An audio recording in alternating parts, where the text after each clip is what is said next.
Hey everybody, this is Rydo, and we are back to another live stream of Shadowverse. Today is Monday, the 12th of April.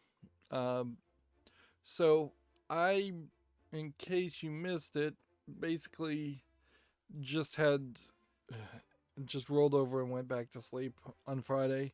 Didn't stream on Friday. I did stream and catch up on Saturday, but more than likely nobody saw that. Now, there's weirdness around even saying that because generally speaking, even Friday streams seem to get pretty much no views. So Friday, Saturday, and I assume Sunday streams are would probably be better if I just eliminated them completely, and that would be an interesting thought, certainly, to regain a day and just say, well, I'm taking Fridays off and I'm only going to stream on um, Monday and Wednesday. Uh, there is usually enough of a build up, even by Friday, um, to have games to talk about on Friday and try and catch up. But uh, in all honesty, that's not so much an issue in the middle of this pandemic, uh, which I assume we still are in the middle. So over the weekend, on top of the streaming, I played. I played the Pinball Arcade some more, and scheduled a little bit of videos, but still have plenty of scheduling to do. Realized that honestly, I desperately need to schedule something, or I'm barely a month away from not airing something on time. And now that I'm premiering things, the way I usually set up a premiere is that I do that when I set up the first episode. So it is totally feasible that I could set up the first episode of a series and then just forget about it and not get around to setting up the other episodes. So I am setting myself up for a mistake at some point where episode 1 of something comes out and none of the other episodes come out on time. Let's open one pack. Well, there's kind of nothing stopping me from opening a pack of the new thing and a pack of the old thing. That's probably smarter. Of the pinball tables I played on Pinball Arcade, there was Whitewater that I think I already talked about on Saturday. And then there was another Whitewater is Whitewater Rafting. And then the table right after that was fairly similar in that you were skiing. But I can't remember the name of it. Like, I'm desperately in my head trying to remember this game, and I just went back and refreshed my mind, and still I can't remember the name of the game. I want to say it's called Off-Road, but that wouldn't make any sense for a title. After that, there was a table called Rescue 911, which is based off of a 1994 TV show. There is a TV show in 2021 called Rescue 911 also, or something very similar to that. It's probably a soft reboot. Let's open one more pack. But yeah, the problem with Rescue 911 as a table, and since I can actually remember that table, is the fact that there's just no characters on it. So yeah, there's a ambulance, a fire truck, and a police car. Wow. 3 different things. What is this? See, I know what this is, and I know that's a card back. Did I just get a character? I didn't realize that there were characters you could get. Feels like that would have been a big ticket item.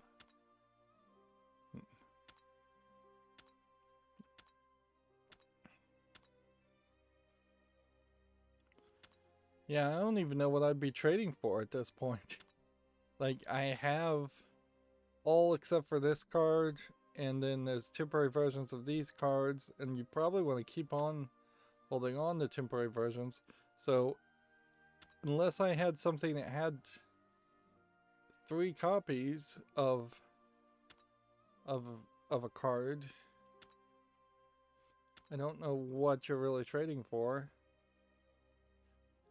I guess I'm just gonna mostly trade for 1 of each and then call it a day, which I think kind of highlights that you may get up to this 400 tradables level and you still may not be done with buying cards from a certain expansion. You may have to just double down even more for more of the legendaries.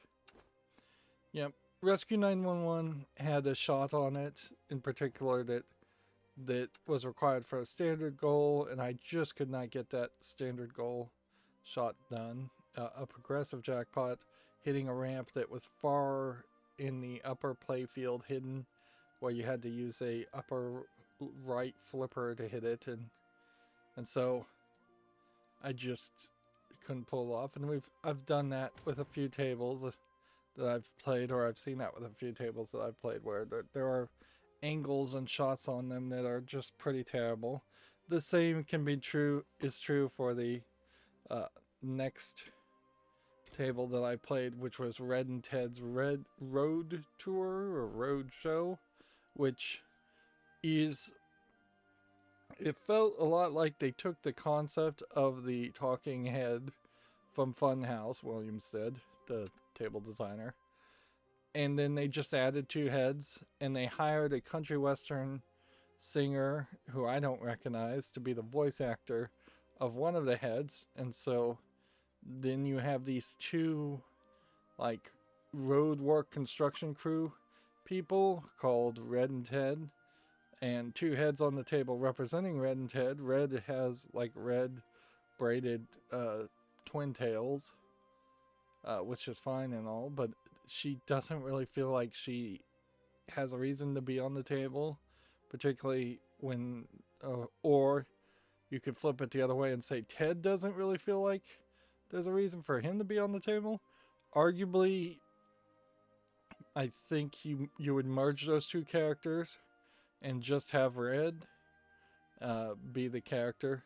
But then, since the table is around the idea of a crazy guy, a crazy person driving a bulldozer and running over cars and smashing into things, I feel like the fear there was that they were trying to go like raw pro-feminism by including a female voice actor, which honestly, for pinball, that is super progressive, because almost all the pinball tables barely give any voice actor work to females, and barely even depict females, and if they are depicted, they almost always are depicted as just objects of desire and not given really any personalities. Now, in fairness, most characters in pinball aren't given any personalities, so you have to be fairly careful around throwing out the accusations too much. And this would be 1994 feminism, which would be different than 2021 feminism, certainly. So yeah, it definitely feels like they wanted to not have it play up to the crazy driver stereotype. But then because of that, you've got 2 giant mechanical heads on the table taking up a lot of space. It doesn't really make sense. They don't well explain the. Let's see, can I get the daily quests here done with unranked? Because if I can, that would be great. Unranked. But then we need ranked anyway, so we should just do ranked. Yeah, they don't really explain if Ted is supposed to be kind of the boyfriend of Red. They do say Red's the boss, but yeah, it kind of feels like it's inspired partly by Home Improvement, where Ted is supposed to be Tim the Toolman Taylor type a type character, and Red is supposed to be one of the uh, tool girls on the Home Improvement show inside the TV show Home Improvement. But actually, even that comparison's wrong, because I think her name was Heidi or something. Really didn't do anything in Home Improvement. That she was a horribly underused character. There was a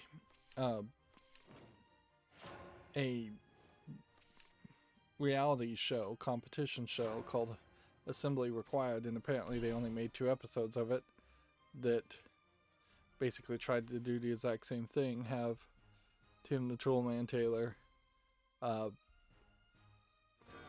act with Al Borland, or the actor that plays Al Borland. I don't know if those are, either one of those are their real names, and then they throw in a female actual maker that can actually build things, and she's not even sitting at the desk talking to people most of the time. It's weird, to say the least, to have somebody just in the background working and doing all the real work.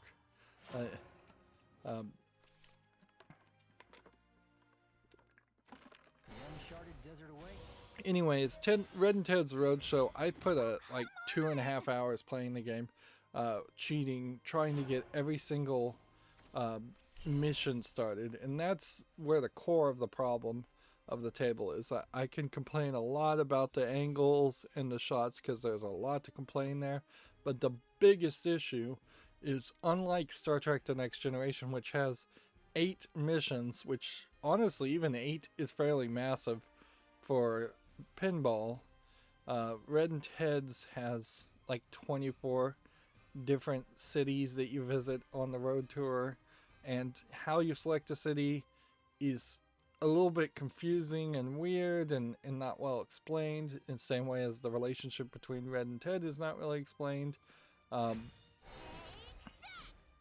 So, like, you're just not going to get them all. There's not, I think, a reward for even doing it. After 2.5 hours, I still wasn't able to get all the cities lit up. You're moving from the East Coast to the West Coast, and there's 3 different horizontal lines you can choose. So there's basically 4 missions you're supposed to do, moving from the East Coast to the West Coast, but it is very possible that you would not move to the left, so you'd end up doing 5, 6, or more missions before you reach that goal. Let's see.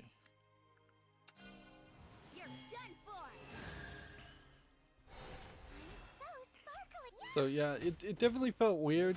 It still feels very, very weird as far as pinball, that so much of the pinball designs seem to be around country western music. I wasn't paying attention to music in 1994. I know Achy Breaky Heart was very popular, and that's about all I can tell you.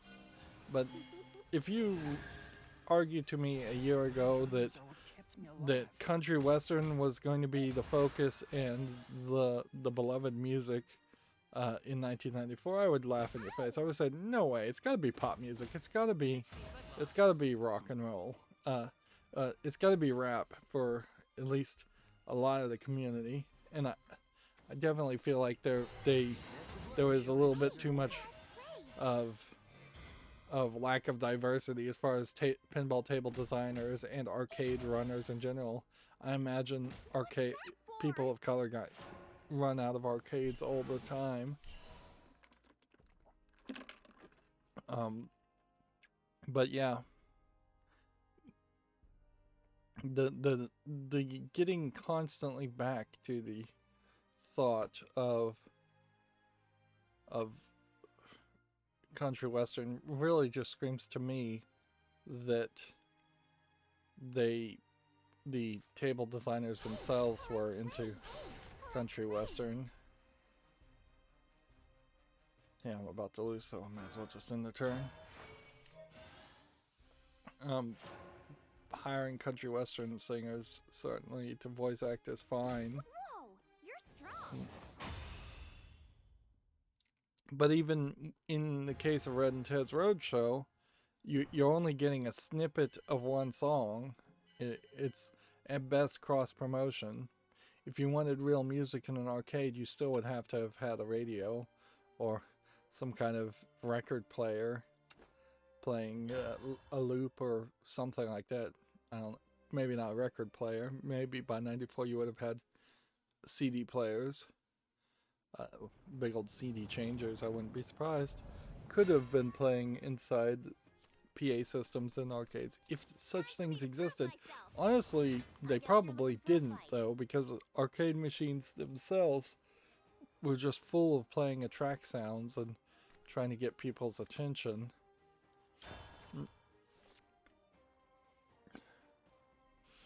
So yeah. So there was the snowing one, the skiing one, which the skiing table's angles were kind of a pain, and the missions there were very limited. They weren't the worst missions, and so I wasn't very impressed by that. I wasn't very impressed with Whitewater. If anything, in retrospect, the last 4 tables I played, Whitewater is probably the best. And then there's Red and Ted's Roadshow. The next table I'm gonna play is like a soccer themed table, which seems weird. Of course, I have just previously covered like Star Trek The Next Generation and Twilight Zone, and maybe in some retrospect, that's why both of those tables are so well received, is because they didn't have that much competition the next year or two as far as tables being made. There is still a massive amount of tables that don't have really any video mode, even though they have LCD screens and they'll play animations. There's not even a single point where the ball gets held in like a sinkhole or something, and then you have to press something. Red and Ted's has a souvenir system where you actually spend points to buy souvenirs, which is crazy because that's the first instance I've ever seen of you losing points on pinball, or potentially losing points on pinball.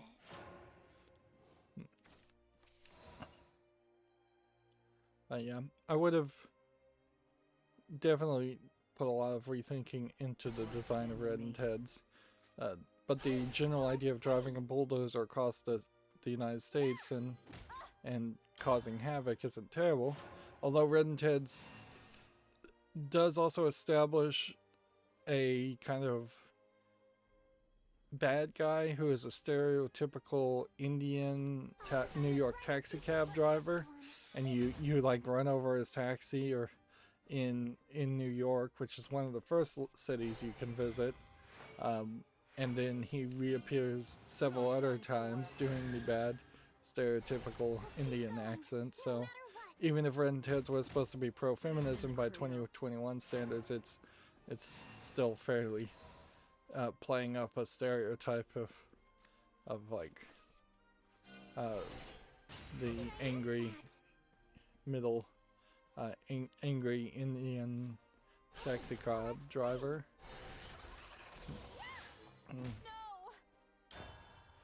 Which, yeah, whatever. I mean, there almost certainly are some angry Indian taxi cab drivers out there in New York. As many as there probably are some angry non-Indian taxi cab drivers in New York.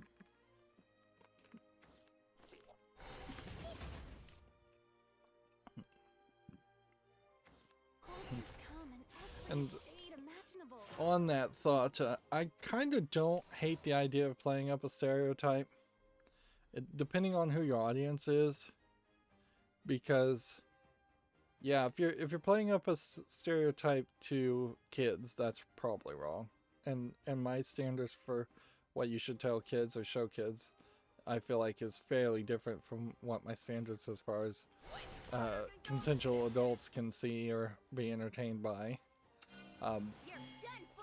But if I was going to, if I wanted to watch, say, Get Smart, for instance, there's an example. I'm fairly certain that there are some horrific, stereotypical Asian representations of in Get Smart, or actors playing Asians there.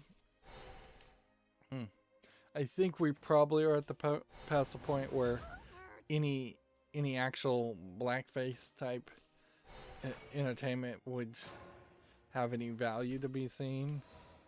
But if somebody wanted to historically go watch some kind of minstrel show and they were of age and understood it as a product of its time that wasn't even really acceptable even in its time,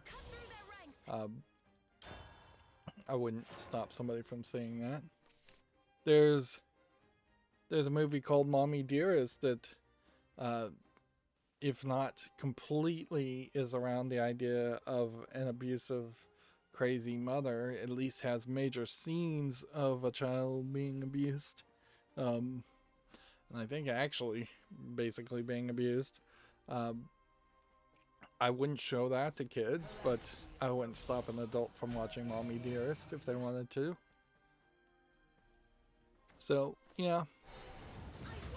It really comes down to what your target audience for a pinball table like Red and Ted's would be. And if I was going to remake it, I would definitely make it more for kids. Because kids would love bulldozers and big rig type machines, and going on that theme and doing a little bit of destruction wouldn't be a terrible thought.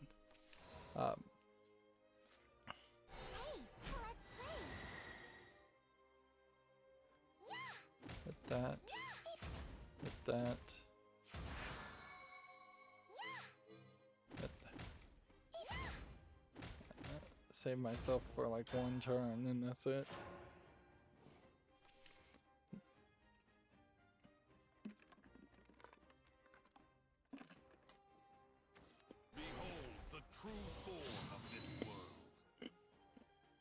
Sorry, I'm chewing ice.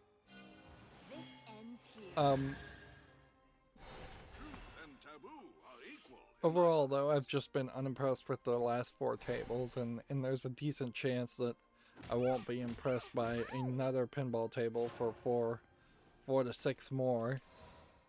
And I guess that's just how the cookies crumble. I would say 20, slightly more than 20 tables, pinball tables that Pinball Arcade curated before Pinball Arcade pretty much fell apart. And once I'm done with that, I think I'll probably just spotlight Pinball FX3 and make some vague false promises about coming back and looking at the Pinball FX reboot as far as pinball tables. But yeah, it'd be very hard in the next Steam sale to say, hey, let's just buy a whole bunch of Pinball FX tables. Again, it probably would be another 3 years before I got around to deciding to play pinball. And in all fairness, as much as I definitely did want to own these pinball tables in Pinball Arcade, I haven't played them enough to justify. Still trying to just get one victory here.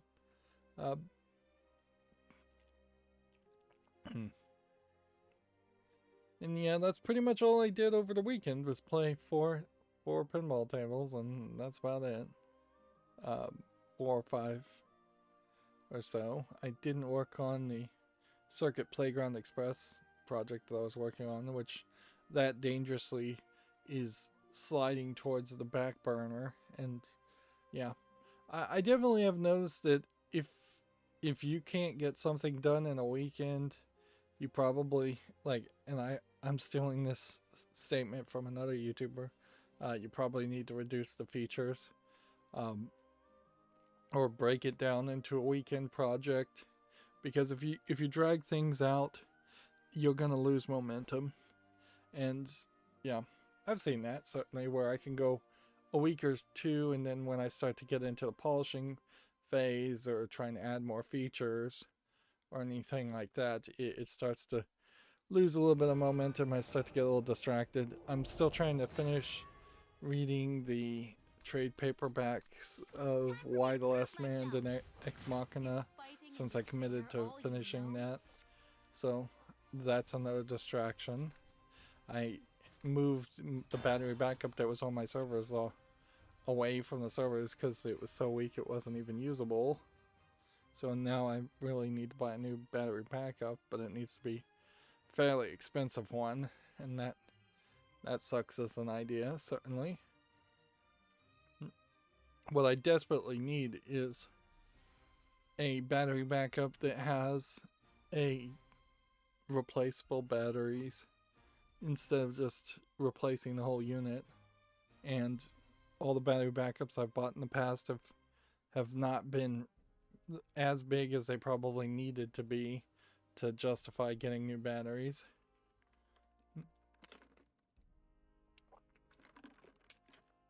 But then there is also an argument to not replace batteries on battery backups because it's usually something else that's suspect by the time you replace battery backup anyways, and so you don't want to put in a new battery in circuitry where that maybe was shorted out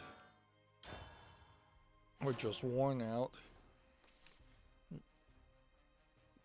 I tend not to try to refurbish or use used items when it comes to electronics. I want to have a longer, safer lifetime with them.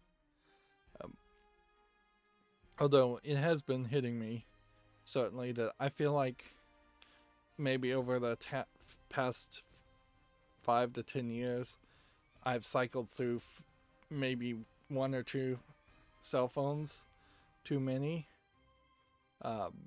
And I do kind of need a new cell phone at this point, but I also would like to get the next cell phone to be the last one for 4 or 5 years. Because they are, whether you're paying for them in full up front or not, they are $800, $900 computers on top of having a gaming PC, on top of having a server and network attached storage. And cell phones in particular are the least reusable items I have, where they just end up being put in a drawer and forgotten about. I can't really do too much with them otherwise. Let's see. One thing I did think about as far as the Circuit Playground Express and make code using the drag and drop graphic blocks, which, as much as I've talked trash about them, there is something very nice about the drag and drop Lego style of programming. It's not real programming, I'll never say that, but there is something very nice for me having what feels like eyesight that's getting a little bit worse as I age, and looking at a TV that's like 10 feet away. That is just not an ideal situation when you're that far away to be typing text and looking at text and reading text. So being able to just drag a block around does make that easier. It also means I can work on it while like lying in bed, and I don't have to have a keyboard in front of me.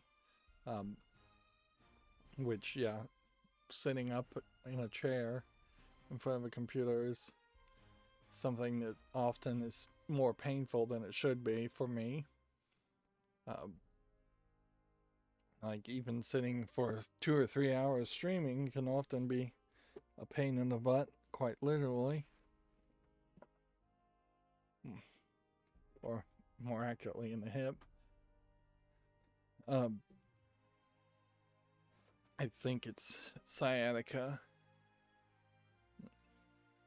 And this is not going anywhere, so we should probably just cover the video game news. But I did want to mention, because the Circuit Playground Express and MakeCode can receive and send a 32-bit signed number, and that's it, which is incredibly limited as far as how you would infrared transmit information. And Circuit Playground Express does not have any kind of Wi-Fi or Bluetooth. There is a Circuit Playground Bluefruit that has a slightly faster processor that does have Bluetooth, but in make code, I'm not sure that you'd get much of an increase in their in support there for Bluefruit or Bluetooth Low Energy transmission. But yeah, using the infrared, if you really wanted to transfer data using a 32-bit signed integer, what you could do is packetize it and add flow control, because that's the thing it's missing. And what you could do is you could have it say if the first few digits, because a 32-bit integer would be about 2 million, I would say. No, 2 billion. Yeah, it's 2 billion. It's about 2 billion. So if you say that the first number you get is 000, then that's going to tell somebody to dump all of their information to you. Every single framed packet possible. If you send -1, then that could be you want the first packet.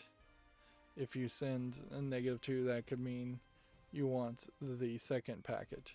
And when I say -1 or -2, that would be of the 2 billion, you take the first 3 or 4 digits, and you would use that as a -1, and then all the remaining digits would be a smaller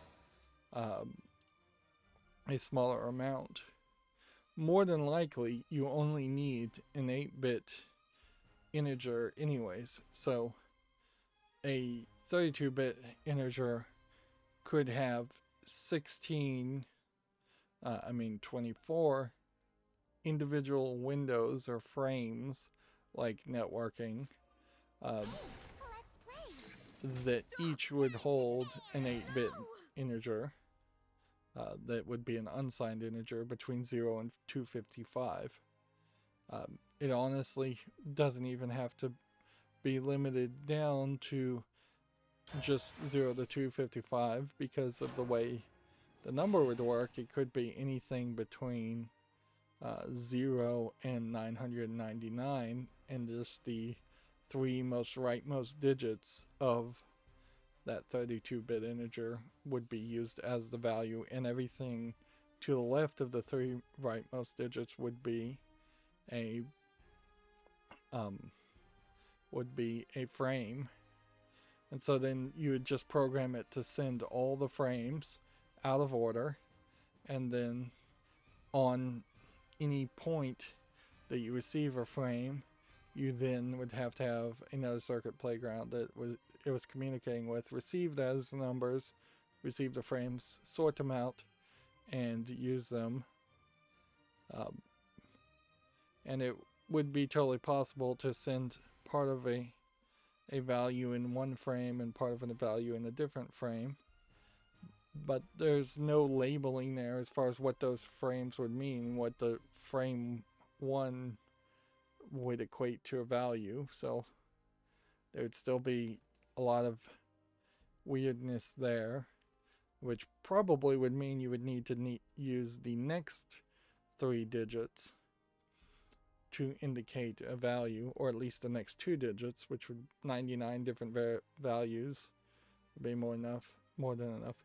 So theoretically, you could implement what is just TCP, a very, very homebrewed version of TCP, but there's still problems with that as far as how would the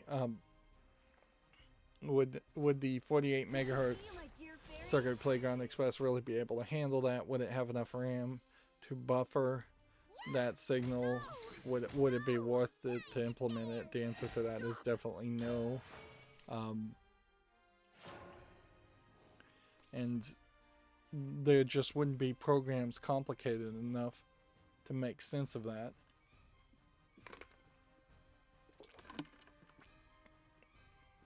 Like, just thinking off the top of my head, if you were to give a circuit playground to every student in a school, and you could get them cheaply at 20, they're supposed to be $20. They're selling for about 25 now. And frankly, they're going to quickly be replaced with Raspberry Pi Pico alternatives. But yeah, if you were to hand each one of those to a student and have a like text file homework on there, maybe at that point it would make sense to do major file transfers. There is a small amount of flash RAM on them, so at that point it might make sense, but not really. Plus, you'd have to have teachers that actually knew what they were doing and knew how to program, and it just really wouldn't be worth it. Even if the teachers didn't have to program, they would have to say, all right, all students, hold up your circuit playgrounds. I'm now going to infrared transmit today's homework to your device, and then you're going to have to plug it into your computer to put the homework on the original device, and they're going to have to plug it into your computer to get out the reception. I suppose you could potentially have self-growing code and put programs or transfer programs through infrared. But then you run into another problem in that each signal, it turns out, sends 59 pulses, which is kind of a massive amount of back-end data that it has to send to communicate one number. So, like, instead of sending what you would have thought would have been one transmission of maybe 2 or 3 pulses, honestly, I wouldn't have been surprised if there was actually, it was just literally translating the frequency that the infrared receiver received into a number, and it just was accurate enough to read the difference between like 1 hertz versus all the way up to 2 gigahertz. But no, 59 transmission control packets that are hidden behind the make code library means every single number is multiplied by 59. So if you wanted to do the full gamut of about 2 billion transmissions, you're really going to end up sending, I'd say 120 billion pulses, which you can do that somewhat fast, but that's still maybe 5, 10, 20 minutes to send. And this is all just theoretical because I don't have an implementation that makes sense to do that. And if I was to go into the C++ Arduino programming of it and using that code, there's definitely better solutions out there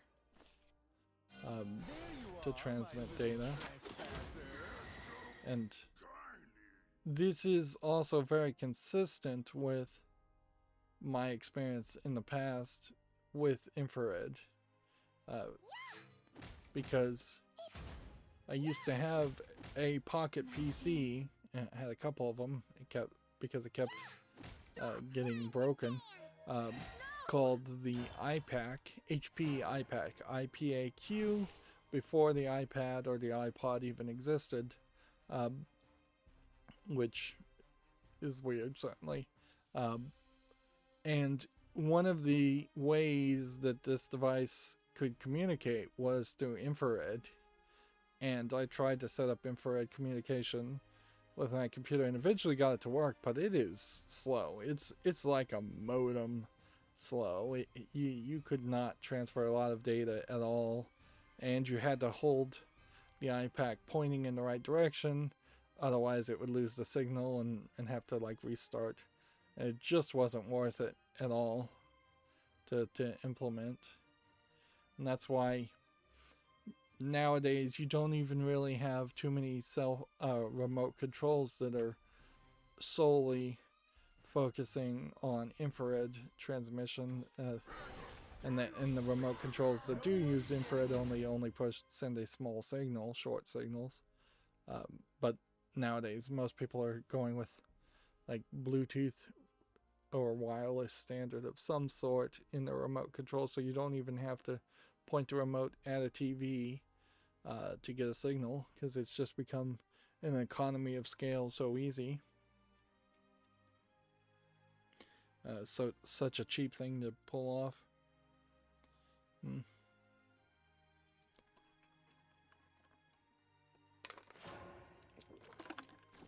I also haven't gotten back to doing anything with the arcade stick that I bought. That was definitely a purchase because it was on sale situation. So it's not super surprising to me that it hasn't been put on the high priority list. But something I have been feeling here as I am just rambling on is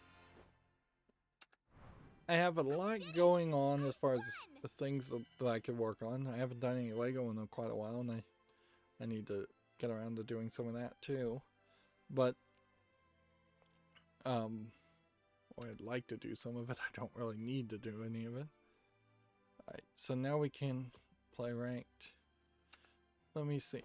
If we do arena, we can't get a ranked win, so we need to get a ranked win first. But I kind of would like to do an arena. I think what I'll do is I'll save it for next Monday, or maybe even next Wednesday. But I would like to do an open 6. If I did an open 6, then I would use 4 of these tickets to open packs. But yeah, I probably should do an open 6 whenever there's a new expansion, and leave myself at least 4 packs. And then, meanwhile, we'll try some rotation. Let's see if we can change a deck here. But yeah, even though I have a lot going on right now, and I've managed to find ways to put off accomplishing a lot of things, I have been having this feeling that I don't fully feel like I have enough entertainment for the rest of my life. If I were to live another 40, 50 years, 60, 70, yeah, 70 would probably be too many. But yeah, I just don't know if there's enough entertainment in the world. I've been going through a lot of YouTube, a lot of entertainment. I'm gonna have to clearly change my focus. Let's do this. That might work well. And develop new hobbies. And it's harder as you get older and less able to potentially develop a new hobby. Like, I'm not going to be able to build birdhouses or build furniture when I'm 70 or 80, not unless the state of medical improvement changes. So yeah, I really do worry that, and this is kind of a silly worry to worry about now, but I kind of wonder that if I am not going to potentially literally die from boredom in my old age. I have plenty of games, certainly, so if I can always come back and play a game a second time, which is part of the plan, then that should be good. Hopefully I never get arthritis bad enough that I can't play video games. and hopefully I don't lose interest in playing video games. I could watch other people play video games even if I couldn't play them myself. But yeah. And I guess there's plenty of anime I haven't seen since I last was really interested in watching anime. And not really a lot of TV that I imagine I'd ever want to watch. But I suppose if I get desperate enough, there's a chance that I would eventually lower my standards. And I imagine this fear is something that a lot of other people should have. That there are definitely a lot of type A personalities that just work like 60 hours a week and their entire life is about working a job, and inherently at some point you're going to have to retire. At some point you're going to have to slow down, whether you want to or not. And I feel like a lot of people don't want to admit that or don't realize that to be the case. Let's play this. This is a little premature, but whatever.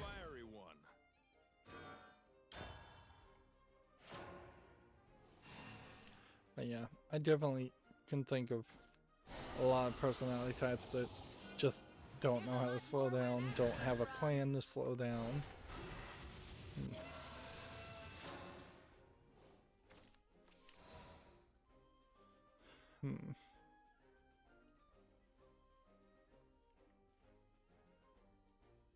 And in all fairness, I don't have a good plan.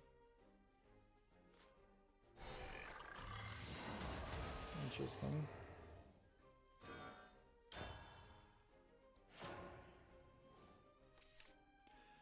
Alright, well that's probably enough rambling for today. Let's go through the video game news. 47 minutes in. Like, seriously, I have to sometimes ask myself what is a live stream to me, when it really does boil down to just, this is a place where I ramble so I don't ramble so much when doing pre-recorded footage. This is the venting zone.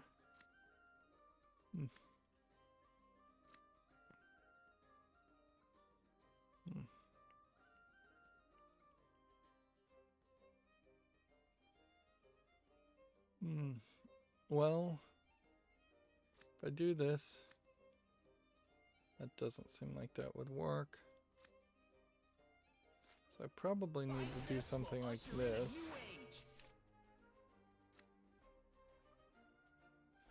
And then this.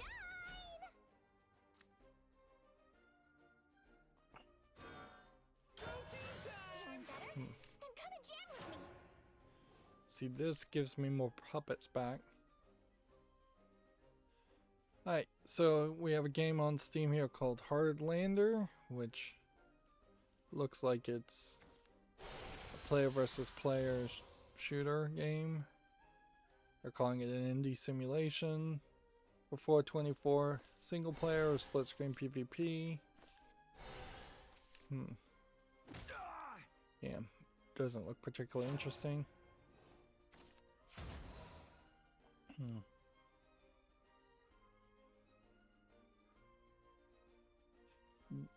See, the IGDA has this Craft, Innovate, Connect webinar series, Disability in Video Games.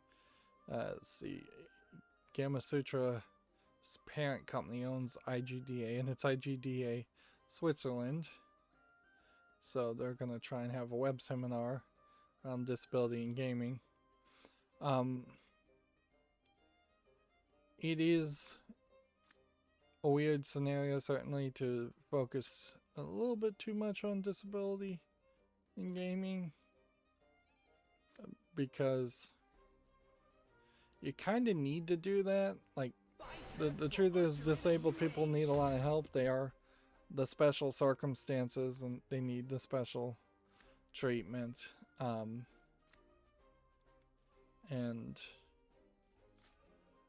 it kind of is weird though if you were just to run the percentage. Disabled people, I guess, more than anyone else, do highlight that idea that the minority needs to be hyper focused to or coddled, because there is otherwise they're just not gonna get any support at all. And at a certain point, if an artist was told they had to make their paintings more disability friendly, the artist would probably spit in that person's face and say, well, if either you can enjoy it or you can't. There's plenty of people out there that can't.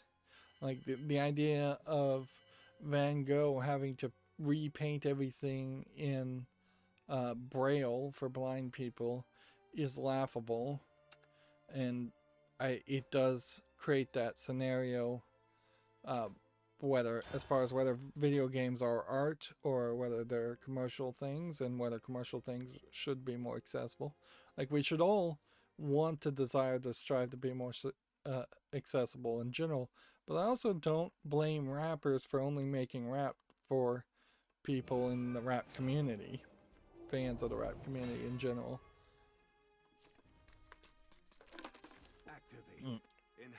It would be silly to tell rappers that they have to appeal to country western fans or pop fans or hard rock fans, and vice versa.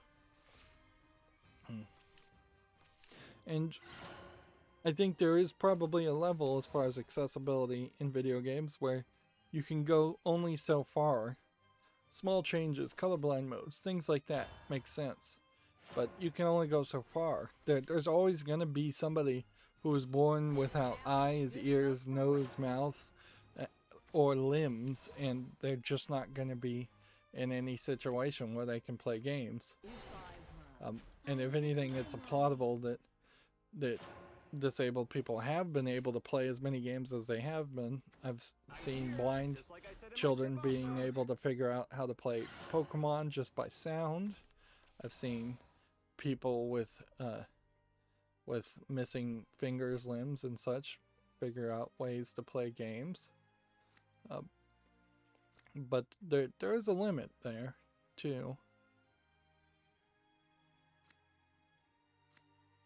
Like, it would be ridiculous to, for instance, demand that Dance Dance Revolution arcade machines, for instance, were accessible to people under 3 feet tall. Like, you would have to build what would have probably been somewhere around the $10,000 arcade machine in a completely different mode. Pinball's kind of an example of that too, where you can get a step stool to a kid or a short person to play pinball, yes, but if somebody was only a foot tall, step stool's probably not gonna do it. If their hands only go as far apart as, say, a foot, then yeah, you probably can't push the buttons on it, on a pinball machine. Although arguably that might be a cool idea to potentially have mini stereo jacks or mini mono jacks that were connected to switches so you could play pinball.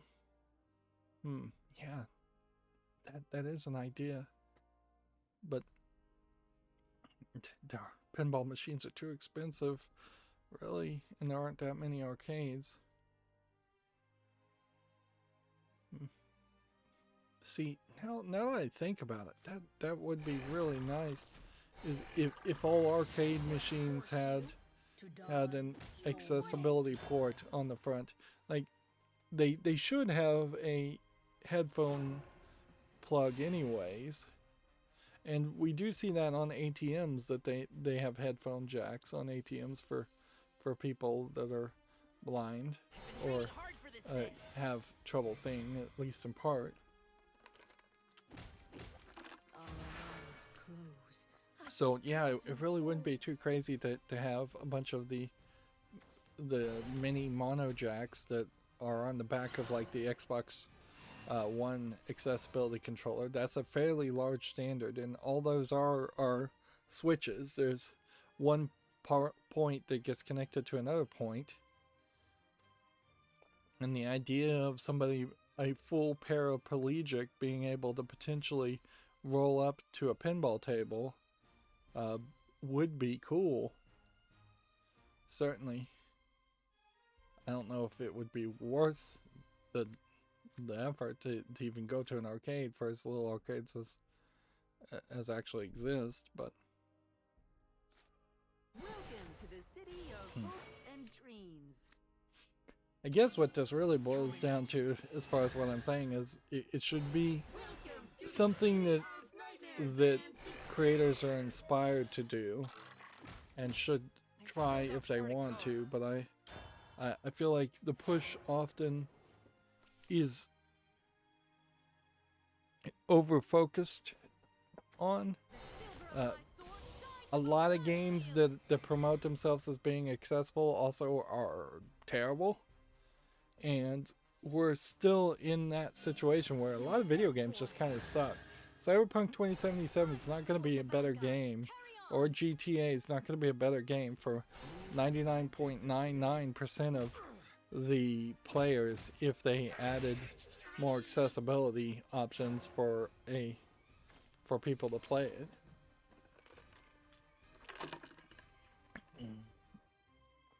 And that's not even getting into the realm of the word accessibility being stretched to mean things that I would not agree actually mean accessibility.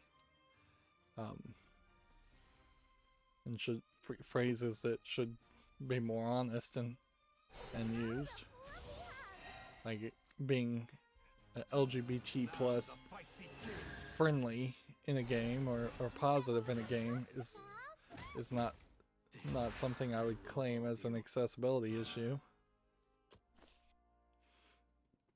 For instance, whereas I think some SJWs would claim that to be an accessibility issue.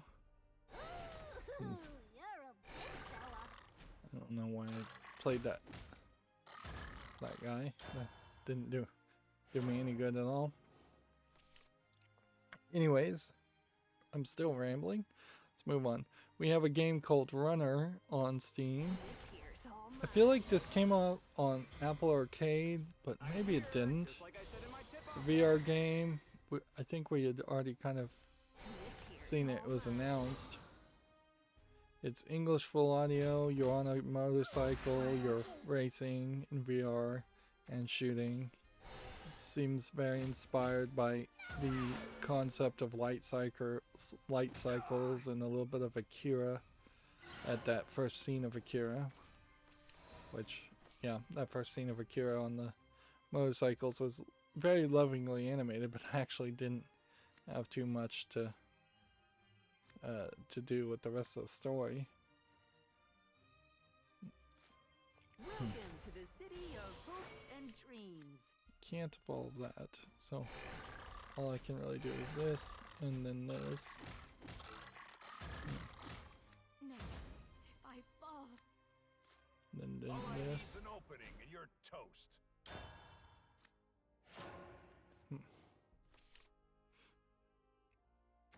Fight together, everyone, for our future. So I guess I put that on the follow list. Yeah, we have a game called Bomb Escape, which It won't be long now. seems to be just dodging bombs I will support the with a Vanguard. Carry Naruto on. looking character for 89 cents. This here's I'm glad that because I moved the UPS battery backup on around, now my computer won't mess up on the monitor order as much, because that was getting fairly annoying. Yeah, creating problems for myself is no way to accomplish things. Let's see. Let's see if this works. activating system interface subroutine. We have a 5, which I think means we have to do this, and then this, No, I and fought then ya. this, Wait, not yet. then end the turn. Here we have a game called Endless Furry Asteroids, which is just an asteroids clone shooting cats for 59 cents. I didn't know you could get down to 59 cents, actually, as a price. English only.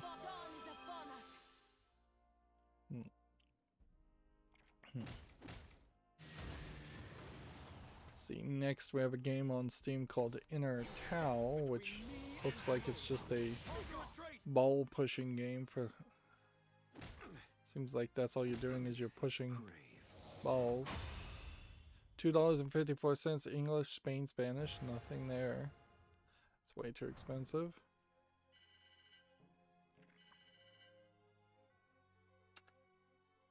Alright, so we're not winning with that.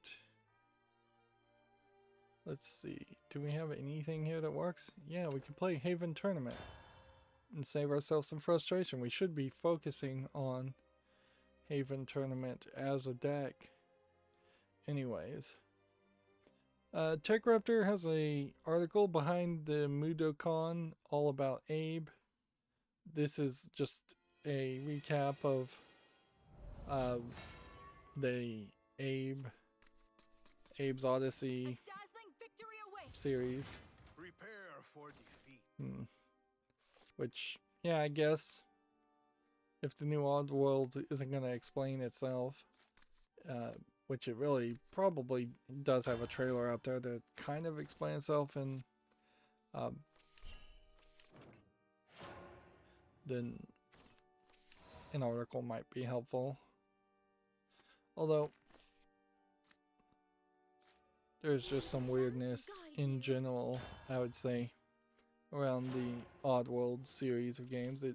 It's like half platformer, half Lemmings game, is best I can figure it, and I could never get into it.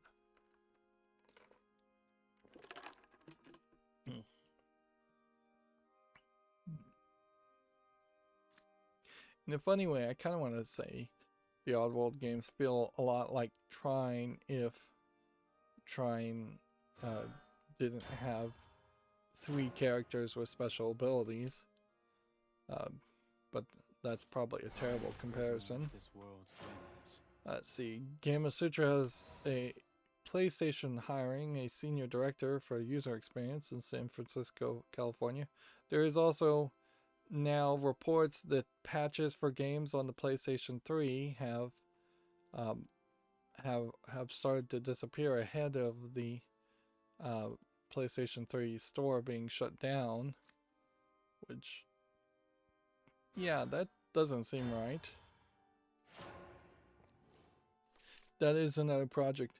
At this point, it makes no sense to maintain a PlayStation 3 as a PlayStation 3. Like, for many years, the PlayStation 3 I have has only been sitting around as a Blu-ray player, and it's just not really worth it to try and buy a more modern Blu-ray player that's standalone. But it totally makes sense to put RetroPie on it, put a bunch of emulation software on it. Now, actually, for me, since I don't even have a PlayStation controller that goes with my PlayStation 3 and only use the Blu-ray remote, putting RetroPie on it is also not really worth the effort. And I am getting to the point where I'm gonna potentially have to just throw away 2 Xbox 360s if I can't give them away, because they're taking up too much space and they're sitting around doing nothing. And that's certainly weird too. As someone who has been kind of a hoarder and a collector of a lot of things, the idea of getting rid of stuff is somewhat new to me, and just trying to scale down life. I have the same issue with like Lego boxes where I've kept every Lego box for every set I've owned, but it probably wouldn't make a lot of sense to throw those all away, and that would free up a whole bunch of space. And I imagine that is exactly what I will do eventually. There is not a soul without sin.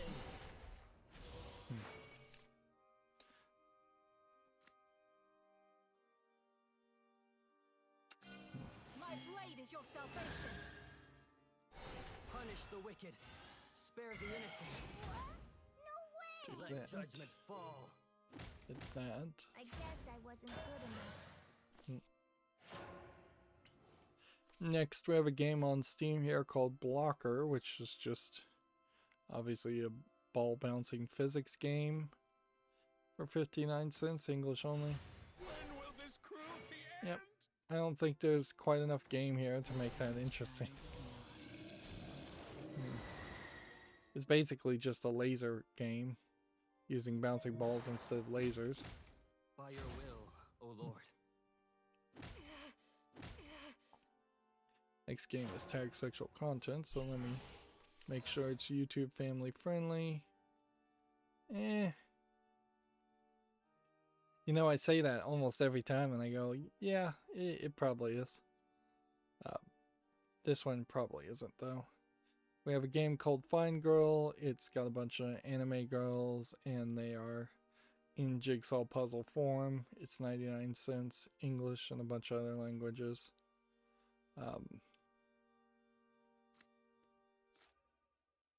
There is not a soul without sin. And then evolve again. Wings of light, show your might. Punish the wicked. Spare the innocent. Another pointless path. And let's see. To restore 30 defense to my leader. Probably would be a smart move. Let judgment fall.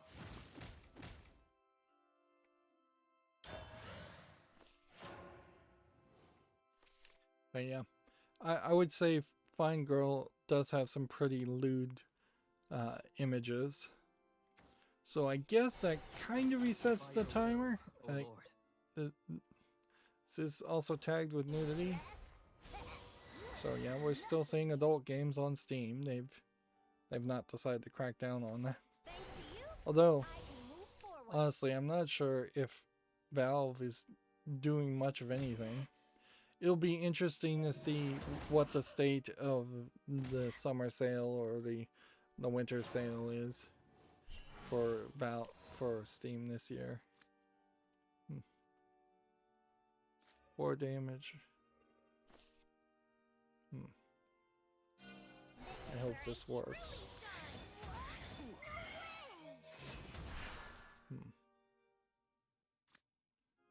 Nope. I kind of failed there. Next, we have a game on Steam called The Gork's Forge, which seems to be kind of a low-effort, single-screen resource management game. I don't know why you'd make a game like this for PC. It's $1.97.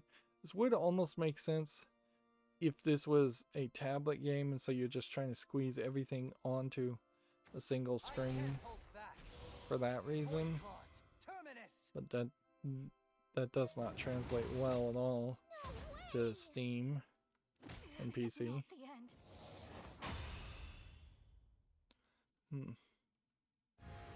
the end. We're gonna have to eventually evaluate to see if this tournament deck that apparently won the tournament, the last tournament, just gets copied and pasted to so many people that are playing meta decks that it loses its value completely. Or if it is just a case that I'm just such an incompetent Shadowverse player, which is also very much a possibility, that I can't play a good strategy deck even if it's handed to me. That is the case, I think, for most games. Like, if you handed a tournament-winning deck of Magic the Gathering to a player, there is a level of player that would still be so incompetent they wouldn't be able to win with it. Although in Magic the Gathering's case, handing a tournament-winning deck to a player is also probably handing them several $1,000s worth of cards, and probably would let them win more than they would deserve to. Hearthstone's, I think, a little bit more better of a reference there. Let's see, Gamatsu has Bakumatsu Renka Shinsengumi for Switch and PC opening movie. This looks like it's a bunch of samurai and one ninja, and they seem to all be guys, so it's a otome visual novel, young maidens visual novel.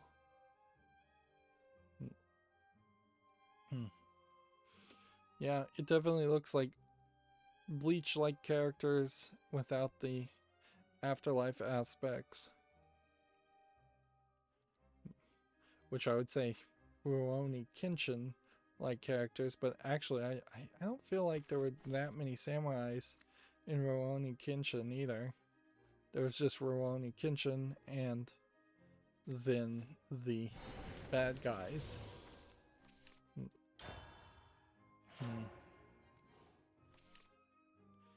And yeah, that's...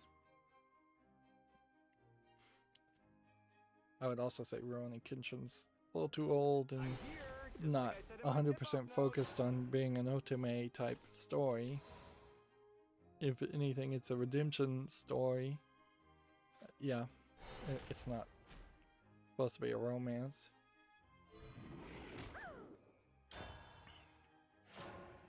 Got a link here to Exophase, the Friends of Ringo Ishikawa. Apparently is coming to Xbox One, and the achievements are ready. This is a pixely beat 'em up game from the looks of it, and it definitely feels like a 90s anime. I wonder if we're gonna start to see nostalgia bringing more like 90s anime styles and themes to gaming, because let's face it, a lot of that concept has been abandoned in TV anime development. So it may very well be a case that since everything is going mostly towards a moe art style, and it has been for a while, and maybe there's slightly new art styles being adapted by as far as TV and movie animation in anime, I still don't feel like the 90s. Excuse me as I pour water from one cup into another because there's ice in still one cup.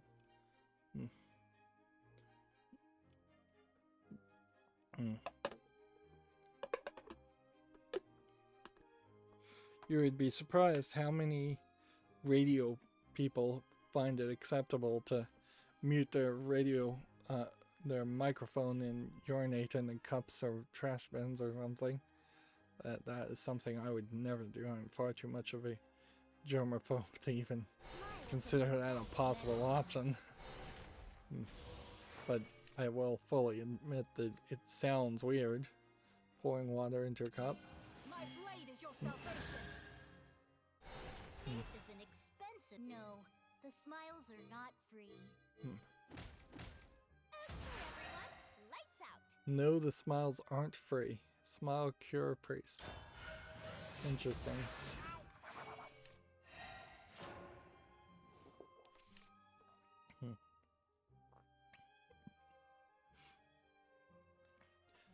Moving on, Gamatsu has Metal Game Moshi Kashite Obake no Shate Kiya is coming to Switch July 1st in Japan.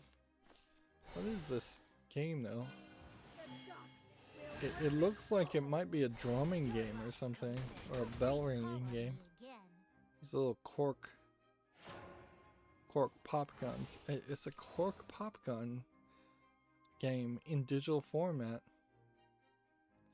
Yeah, this might be interesting to see just how well making a gun game with the Switch actually works, because the Switch does have those kind of IR transmitters in the front of it, so in theory you could point it in directions and it should know if you're swinging it around like an air mouse, but I'm not sure in reality if that really works. Some heavy scriptures.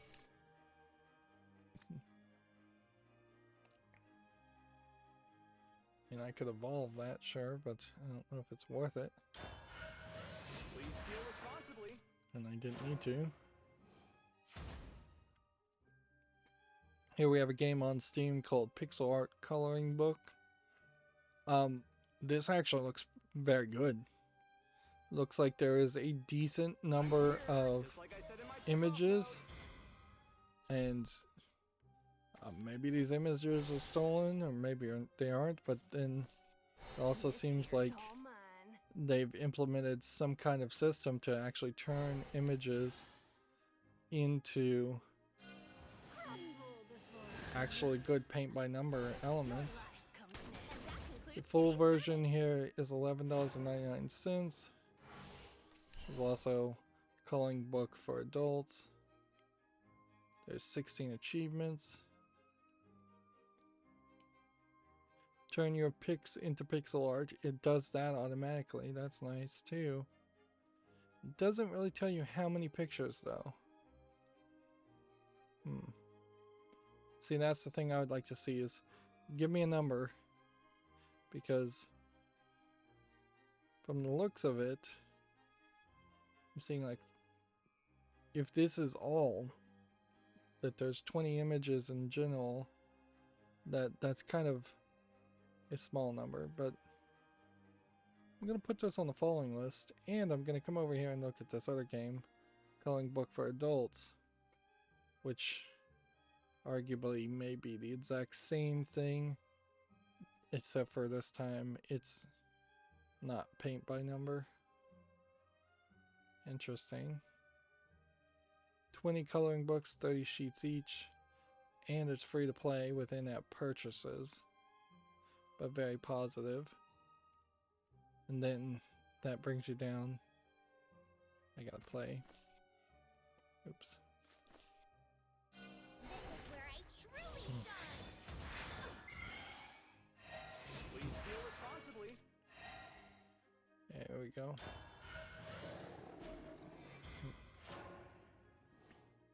And then we have coloring book here for kids, which also has a full version of $11.99. I can see myself actually getting coloring book for kids and the paint by number idea. And these pictures definitely do look different. And then there's an expansion pack, DLC.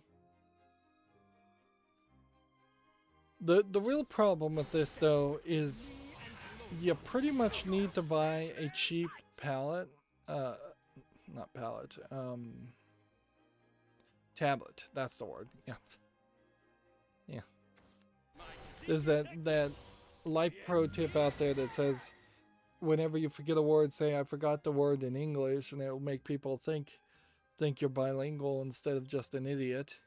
And well, I may be bilingual. The only other languages I can speak are programming languages. But yeah, getting a game like this, you pretty much have to buy a $40-50 tablet. Not really a good one that has a screen behind it, which would really be what you would want, is like a Wacom tablet. And yes, that is how you actually pronounce that word.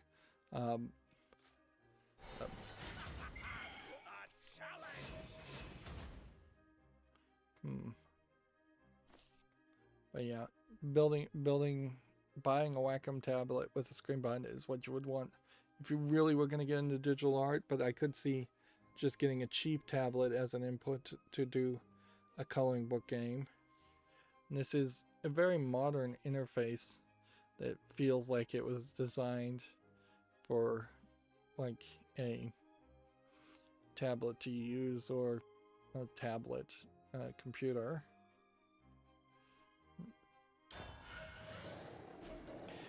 I kind of have been looking for things like this. Thunder roars like a beast from the void.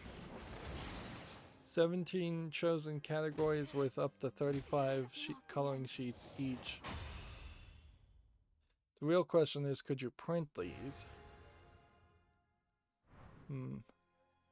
Yeah, you can download them to PDF, PNG, and JPEG files, which means if you can download them to a picture file, you can definitely print them, and that would be a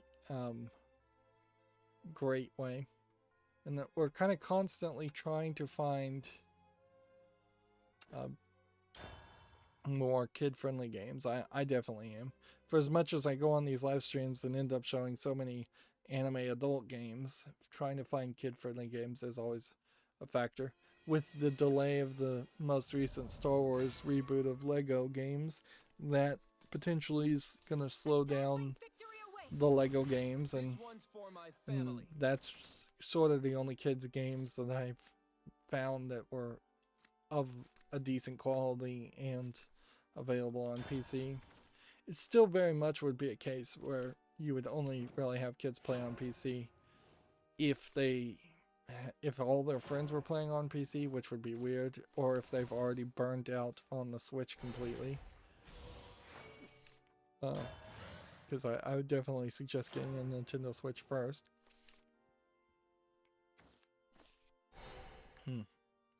Moving on, we have a Gematsu article. Swords of Legends Online has a Reaper trailer. So, I don't know what Swords of Legends Online is, but it looks like it is a Asian MMO.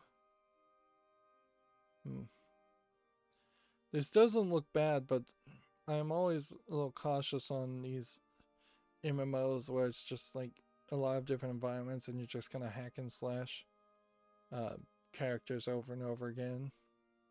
I really don't want that in my life as far as the gameplay style. And in the same way, I kind of don't want even like a Diablo game for the same reasons. I guess it is also worth mentioning that Diablo Resurrected in its trailers has put some censorship to the clothing, so the sorceress's like underboob is now covered.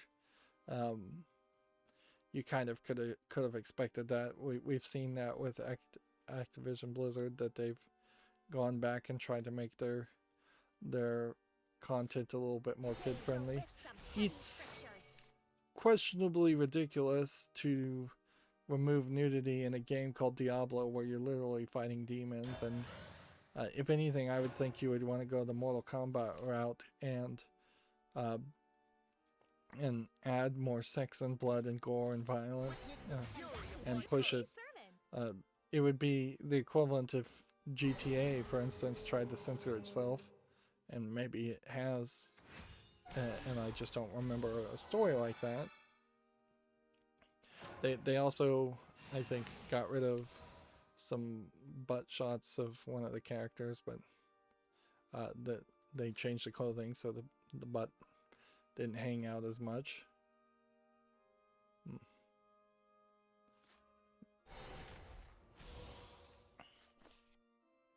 But yeah, honestly, that wouldn't be the reason that I wouldn't play. That would not be the reason why I wouldn't play Diablo Resurrected. Though the reason I wouldn't play Diablo Resurrected is because I'm not sure it really has relevancy, and there aren't better rip-offs of Diablo to have come out since then.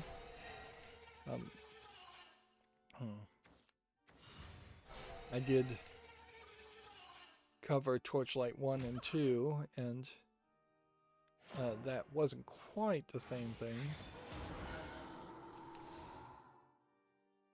But yeah, if the original creators of Diablo 1 and 2 went on to make Torchlight 1 and 2, then you know that the creators also had that desire to be more family friendly and have a bigger audience. So the hardcore, like, dark visuals of Diablo still feel like they need some work.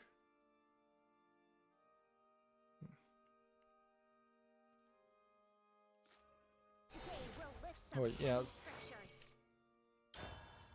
It would have, now that I think about it, been really nice if, say, the creators of Scorn, which I'm not sure that game ever even got released, and Agony, which I do know got released but was terrible. It would have been nice if they had taken their dark visual aesthetics and Find tomorrow's water pressure. and made just a Diablo-esque game. I'll open the way. You follow behind. Anyways, moving on, we have a game on Steam here called Pogo Champ, which is Be gone. a game where you play on the pogo to get from point A to point B. It's kind of like a physics game. It's early access, $8.99. This is a weird enough game that I feel like I'm going to put it on the fall list. It really doesn't sell itself great, but I could see this being a funny enough experience. Maybe it wouldn't be that hard.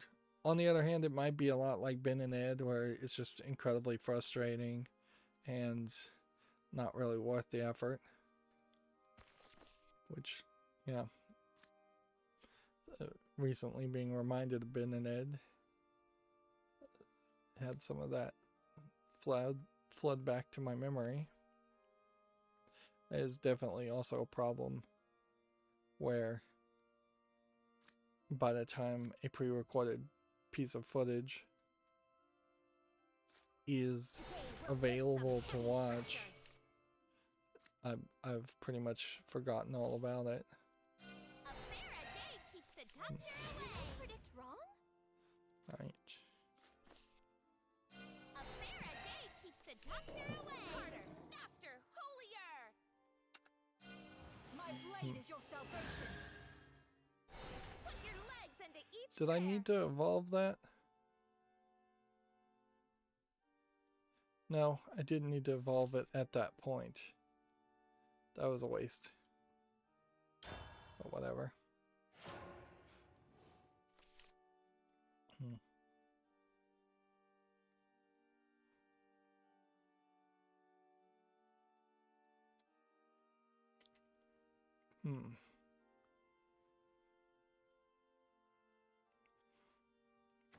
Vile dragon, repent your wicked deed. Let's see. Yeah, this game Scorn It won't be is long still now. to be Pierce him To be- through, Ascalon. dated. This isn't even the game I was thinking of, though. Got your back. Scorn is the newer one. That's the H.R. Giger game. There was another game like Agony. And it's not the Eyes Wide Shut game that I'm thinking about. There was another one too. On top of that, For judgment and redemption upon. Farewell, dragon.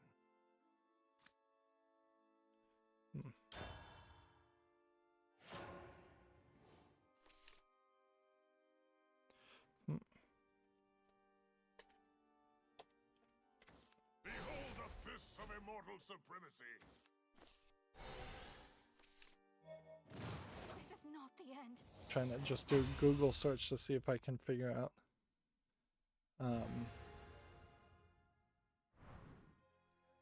if I can figure out what the other game was. Agony unrated. There's a game called Succubus, which has sexual content and nudity. Interesting. It's to be announced. Not a terrible thought, frankly. To just, since Agony did have a bunch of naked people running around anyways. Not Outlast. Not Lust from Beyond. That's the Eyes Wide Shut.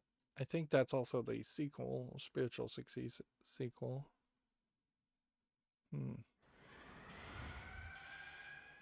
Lust from Darkness was the Eyes Wide Shut game. A dazzling victory awaits. Scorn Is fighting and despair all you know? is mentioned. Maybe Scorn has just been teased for quite a while.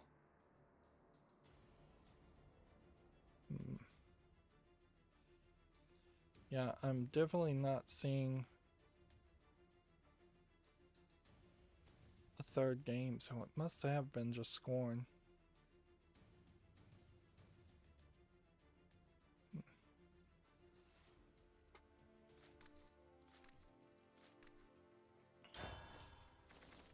And yeah, it's questionable whether Scorn will ever even come out.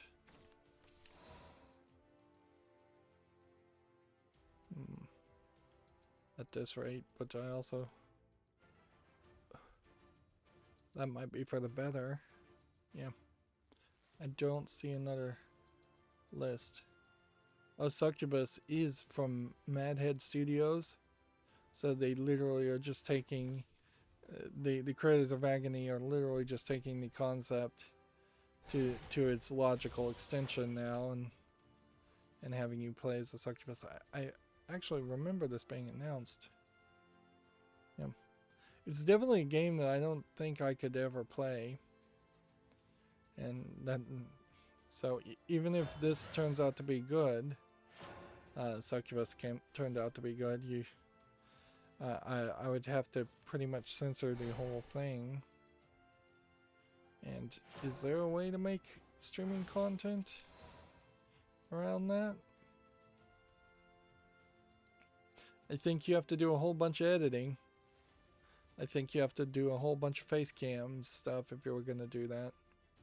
But yeah, I think at that rate you probably aren't going to succeed at all.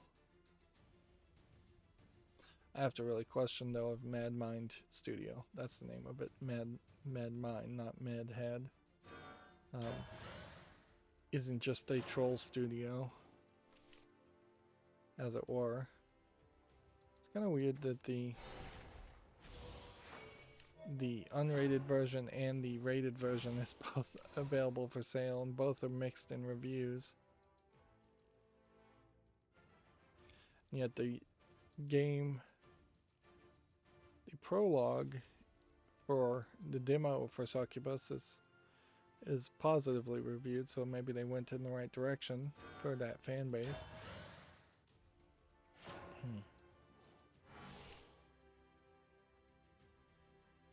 Here we can, since we were talking about it, point out Diablo 2 Resurrected has been announced for the PlayStation Store. But yeah, here you have a skull with a hole in it. So very weird that you'd bother to censor any of that.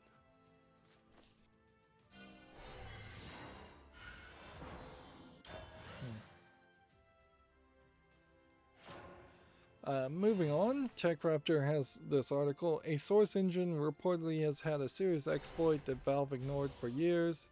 Now, here's the problem with this, is that a lot of times you can report issues and they just don't care to ever fix them. Says it's a remote code execution flaw. It could be certainly that the person reporting the issues is exaggerating the importance of it. So it could be people on either side. Either Valve is being lazy, or Valve evaluated the issue and said, well, this is just a low priority thing, because a remote code exploit, for instance, may require you to be logged in as administrator. It may require you to have special permission as far as the source engine in general. It may be that Valve's account control, the back banning system, would immediately detect this exploit. Maybe they're leaving it out as a honeypot for cheaters. But yeah, security often is also just under focused on, and that often sucks and shows that you have to be very careful about maintaining your own security as much as you can, because other people aren't going to do it for you. There is certainly an argument that could be made that a lot of Valve employees maybe sit around and do nothing in general. So the idea that any security exploit would have been ignored seems kind of crazy. This also might be a case that Source Engine version 1 is just not being worked on at all, and they've moved on to Source Engine 2, which is also a possibility. Bane and Ward, or do we play this? Does that help?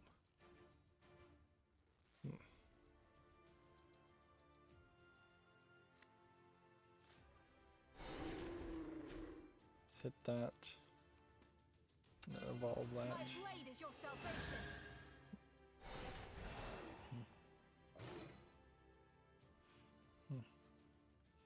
Then in the turn, I guess.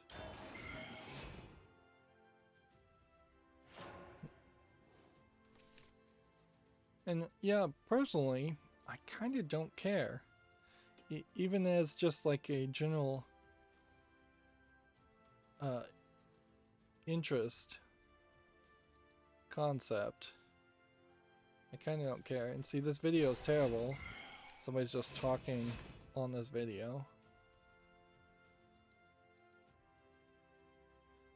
And that really didn't show anything at all of interest. The real battle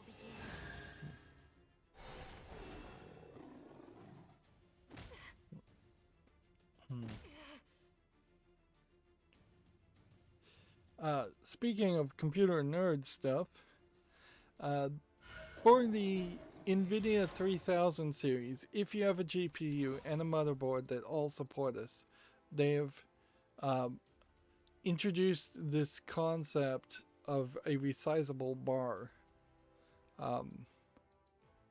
And the resizable bar is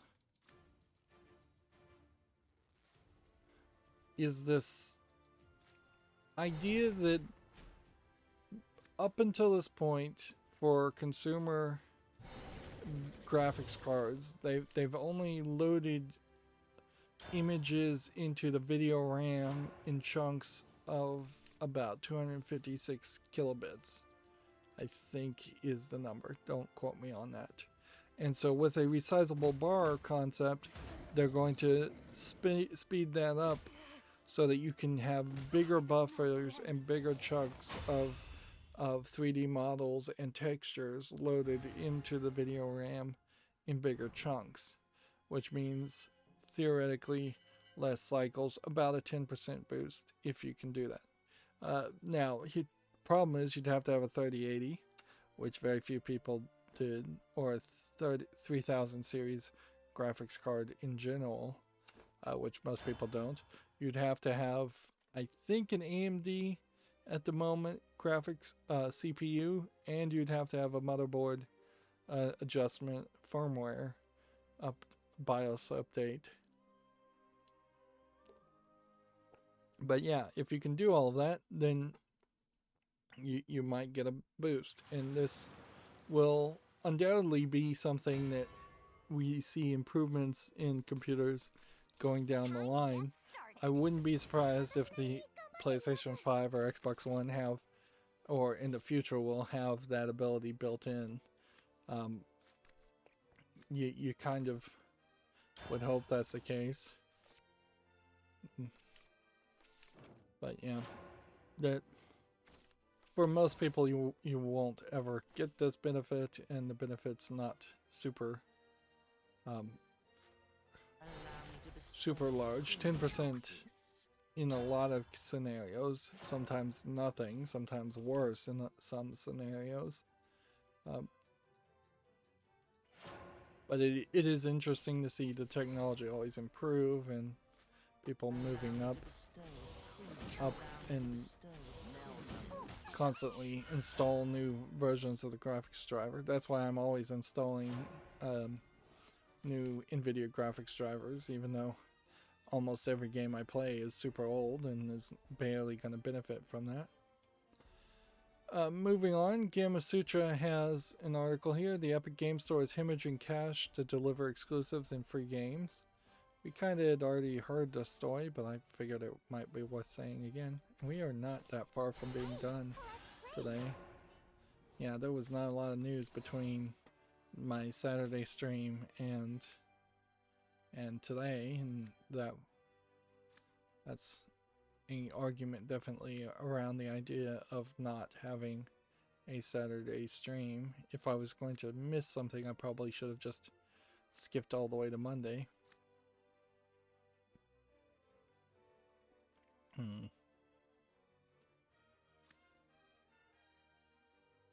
Evolve. Or deal 1 damage to my leader. Melt under my touch. Melt under my touch. Melt under my touch. Next, we have a Gamatsu article. A space western 2D platformer called They Always Run has been announced for PC. Which seems like you're a bounty hunter. Okay. So, platforming, running, and hiding.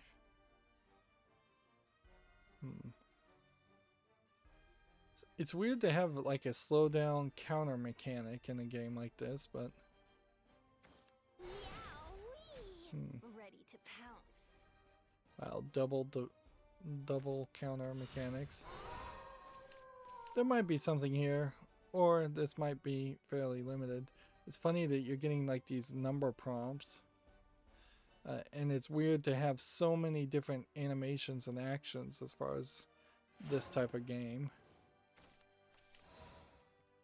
It would be an interesting idea to take something like a Metroid game and instead of having Metroid be a bounty hunter going after escaped animals and aliens, and have them just go after humanoids more. Right. Mankind's tenacity will exterminate you, vermin. Just gonna have to do this.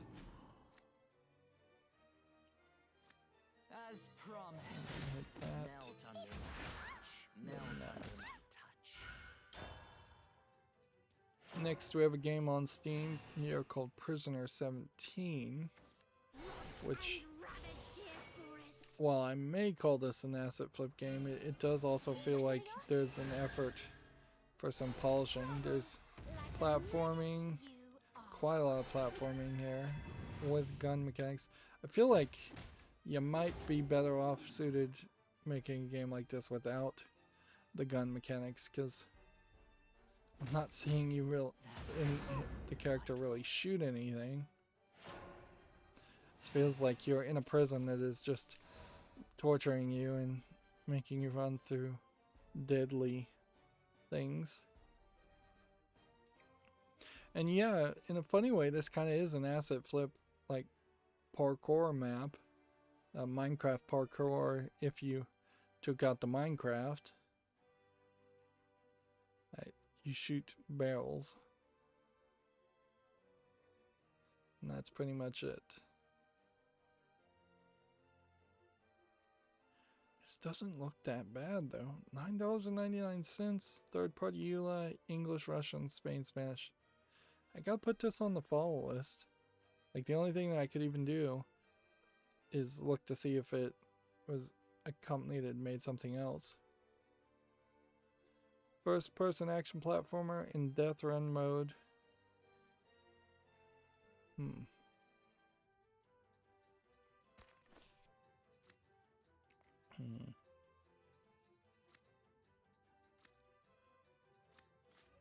go and just play this. As I am. Well, are you? And then just play this, I guess. Get ready to fly. You don't Let me belong have here. my that. Melt under my touch. And that.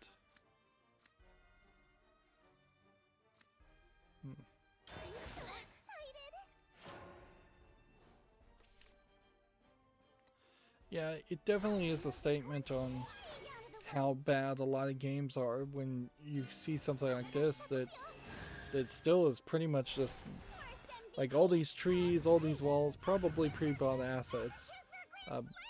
But I can't really call this as an asset flip game because they've made it somewhat logical. They've made something that looks like a game. I've seen single A and double A games that look a lot like this, are playable like this. The game Valley was not very different from this. And I covered that recently. Moving on, TechRaptor has an article. Activision sues an indie developer over the Warzone trademark. So the idea that you would have a trademark for the word Warzone is kind of ridiculous. It's a browser-based strategy game called Warzone. I can't help but feel like this is Activision Blizzard overreach and ridiculous. I think it's ridiculous that they thought they should or could own the word Warzone in the first place. That's too generic. I could see it as a trademark around Call of Duty Warzone. And I could see them even trying to make the argument that they should deserve a trademark for just the phrase of Call of Duty. But honestly, I don't think they deserve even Call of Duty as a trademark in general, because Call of Duty is if anything owned by the US government, military. And I think what you could really boil this up to is that Activision Blizzard is having some sour grapes here in the fact that they were too lazy to think of a interesting title. At least when you think about like StarCraft as a title, the phrase StarCraft was not commonly used before the game StarCraft was made. Call of Duty definitely was. Warzone definitely was used as a phrase. And I would argue Diablo is in a similar position where Diablo is such a generic name. They really shouldn't be able to complain too much if somebody else made a game that had Diablo in the name. And they could fix this real easily by putting Activision and Activision's Call of Duty, Activision's Diablo in front of it, but Activision is such a terrible company that doesn't help their branding. World of Warcraft is not generic enough, so I could see having a trademark around the phrase World of Warcraft.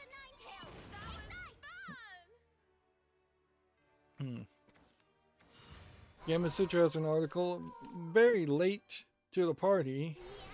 The Paris Court of Appeals has backed Quantic Dream in its legal battle over the misconduct allegations. This was the story that was amongst many cancel attempt stories, and a lot of them, if not most of them, or nearly all of them, seemed justified. But particularly in this story, if I recall correctly, it was that somebody made a joke picture in which they put employees' heads on like porn stars' bodies. I don't think there were any images of the porn stars actually being nude, and the IT department saw those images and then decided that they were in a huff and upset about it so much that they'd stop doing their job completely. Yeah. And so it wasn't like an official orchestrated strike or anything. It's just they stopped doing their jobs. They stopped doing the work. At least that's what Quantic Dream claimed, and it seems like the Court of Appeals seems to be doing. These are French people, so stereotype of French people being pains in the butt I lost. might also apply here.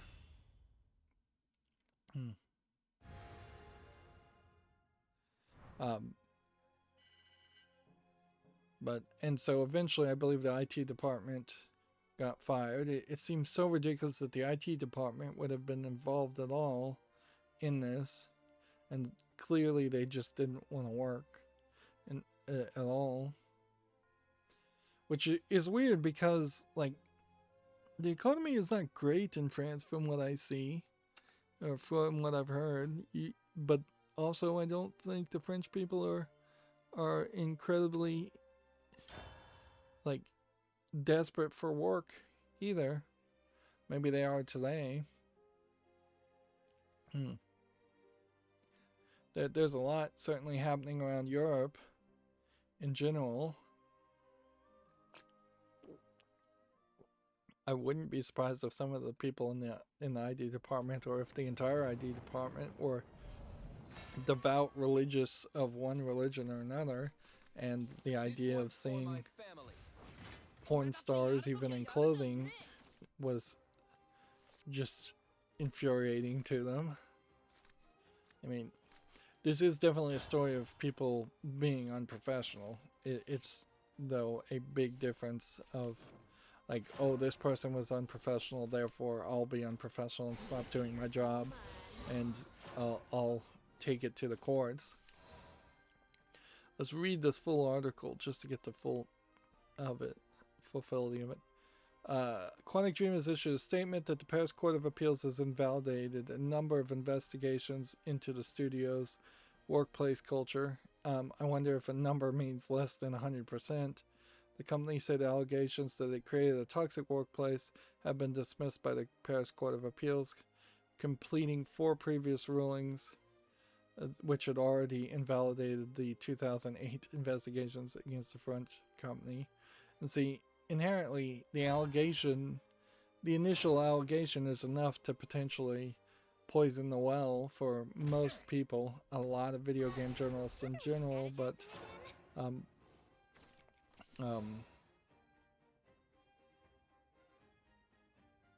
yeah, you're never going to get that righteous. You're never going to get someone to admit that they were wrong in their initial knee-jerk reaction, including me in a lot of cases. I've often been bad about that too. Is there anything here that would make sense to discard? Let's try throwing in a dragon's claw. Which I think that probably points out that you should just refuse the cancel culture impulse in general, and refuse to fire people until a actual court case has been heard and fought out. Like, don't let trials happen in public, because that is the way that you end up with a populist what's the word there? Mob rule, I guess, would be the best phrase to use. Yeah. If you just let cancel culture happen, mob rule will be the eventual outcome there.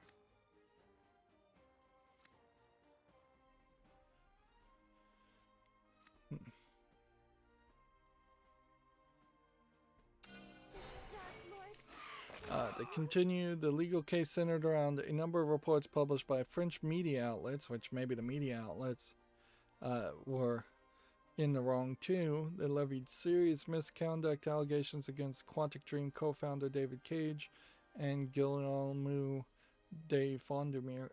I may be thinking of a different story completely, and detailed other instances of toxic and predatory behavior at the studio. Because I also feel like David Cage was accused of being like homophobic, and people got away with making that claim without really any real evidence.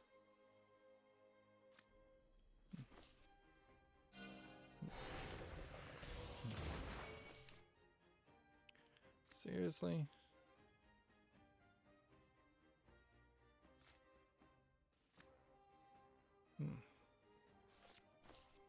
I don't think I can defeat this guy. Everyone, lights out. Let's see.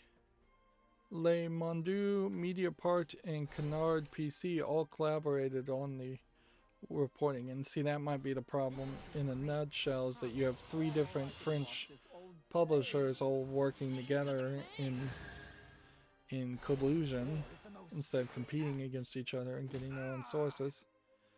Quantic Dream eventually chose to sue both Le Monde and Mediapart over the involvement in investigations and claimed the allegations had been published were untrue. Now, over 3 years later, the Court of Appeals has sided with the studio. In January 2018, 3 articles published by the French press made extremely serious accusations, claiming in particular toxic work culture characterized by misogynistic, sexist, homophobic, and racist behaviors, which they always go down the ists when they make these allegations. It's like, tell me real instances to justify each of that, and don't just spiel out a bunch of buzzwords that you've heard before. In fact, don't spiel out a bunch of buzzwords anyways, because that often feels like that's the point when people start lying.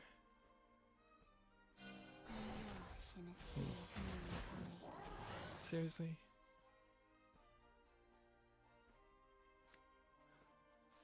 I am just getting wrecked here. Be gone.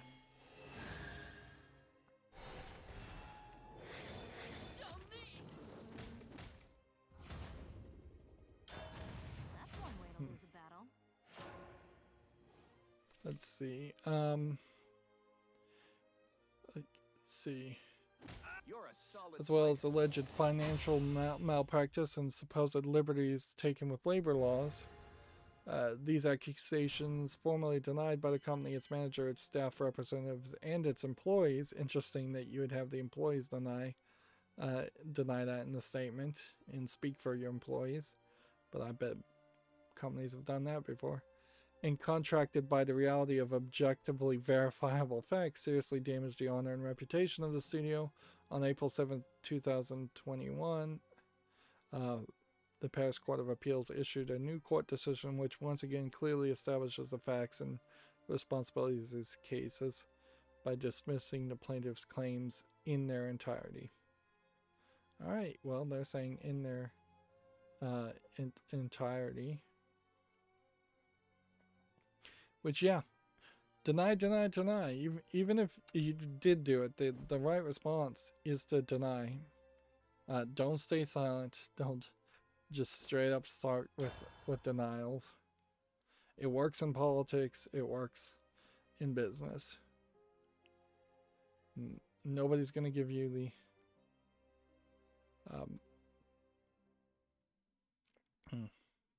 yeah, this was the story. A cache of 600 photoshopped images deemed homophobic and sexist that were created by Quantic Dream employees and fired around internally via group emails, which obviously that means that most of the employees were not finding them to be offensive pictures. And I wonder if the 600 photos in general were this cache that the IT department had collected.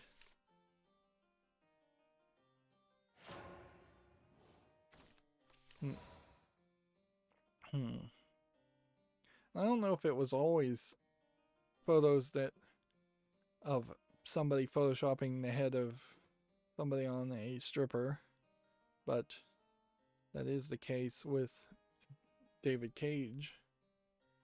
Which might make the argument maybe they went the hardest when making the images as a joke and put David Cage's face on a male stripper. And all the other images were even less offensive than that.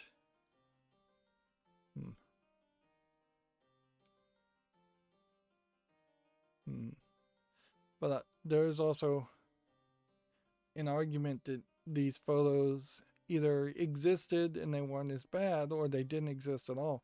I'm still confused myself as I'm trying to understand the story as to whether these photos existed at all or if they were literally made up by the newspapers.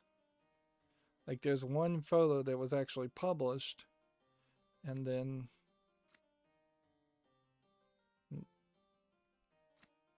that's pretty much it. My dragon and I are one.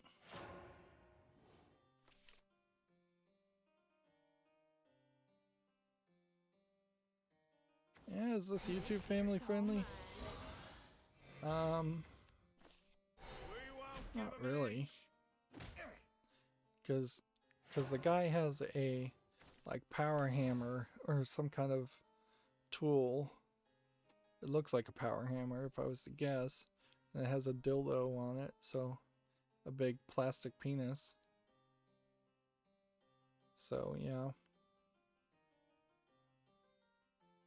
Then scrolling down, I'm seeing a topless lady. I don't know if this photos that are being shown even has anything to do with the story, because this is all in French. That may just literally be an ad that I'm saying. Yeah, it does seem like these are photos. And then there's one guy in a Nazi uniform, or a picture of a Nazi with a head copied and pasted.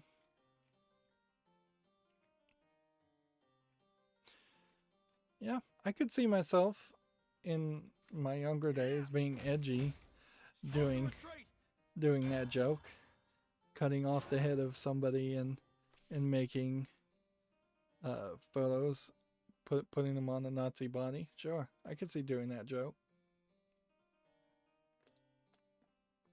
I was listening to a podcast of comedians, and they talked about how as they get older, they start to meet more people and be in more scenarios. In particular, they were talking about dead baby jokes. And the comedian was talking about, well, now I have like kids. I've had a baby. I've dealt with a baby. Those jokes don't seem funny to me. And I'm like, yeah, that's pretty much the way I've seen all comedians, is that as they get older, they become less funny. And funny in general always is slightly offensive. Otherwise or it's subverting expectations some way, and usually the easiest way and the way that gets accomplished is by being offensive. And I think in part the problem that a lot of people forget is fiction, and fiction and storytelling should be allowed. So it's not like any of those photoshops were done well, or done in such a way that they were deep fakes. I still wouldn't be surprised if it was one employee that was not really authorized to do that. I could see some edgy employee making 600 photoshops and then posting them out. It literally could have just been one employee doing it, and then he was group emailing it, and maybe he was doing it over a course of a time, which would seem more reasonable, because doing 600 over the course of a weekend definitely seems kind of obsessive and insane, but doing it in general is a little crazy. This wasteland's a fixer-upper.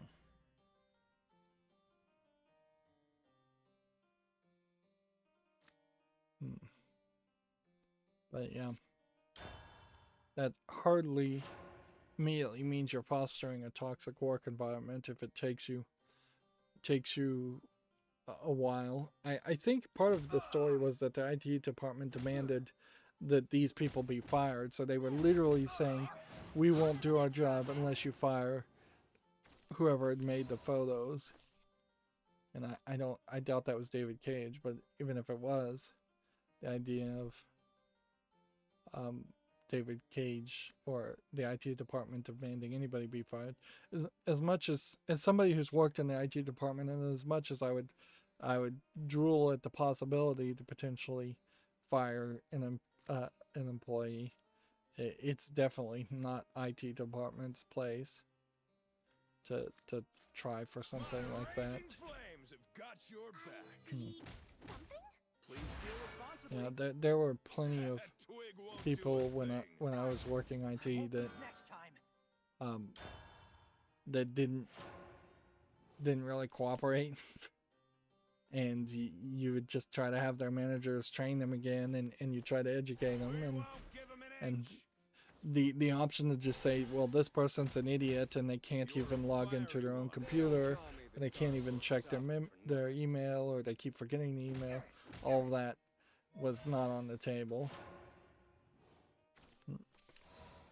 And that's a good thing, because frankly, I can imagine plenty of employees being terrible with like some aspects of day-to-day work life or doing business, and being really good at the specialized skill that they were actually hired to do.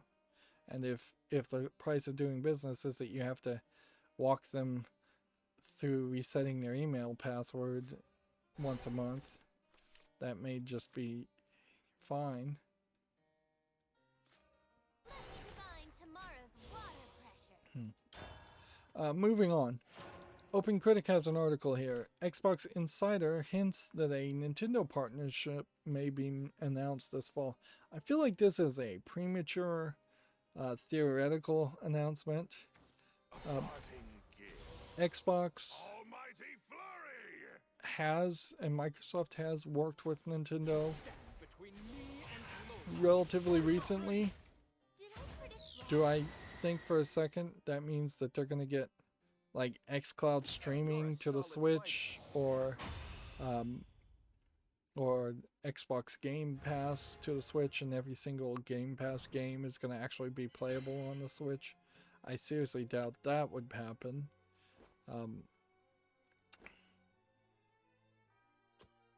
But I could see a partnership amongst smaller things. I could also see just Microsoft and Xbox potentially running the online services and the storefront Don't for underestimate me. Nintendo, because Nintendo's never been good at that anyways. I would think Nintendo would want to potentially get rid of the Xbox branding for their own online service.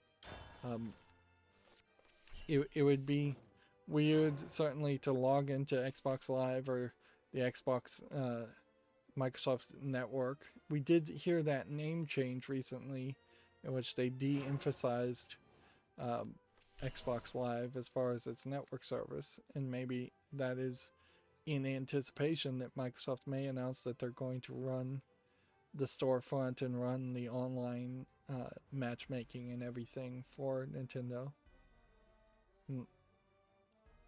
It would be a pretty good deal, because at a certain point, then if Nintendo and Xbox became closer and closer friends and allies, that it could be that Nintendo is the feeder mobile version of whatever Microsoft's Xbox products are.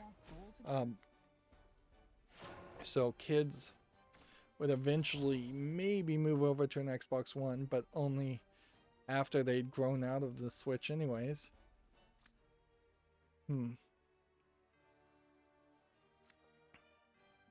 There's a lot of possibilities, certainly, though, that Nintendo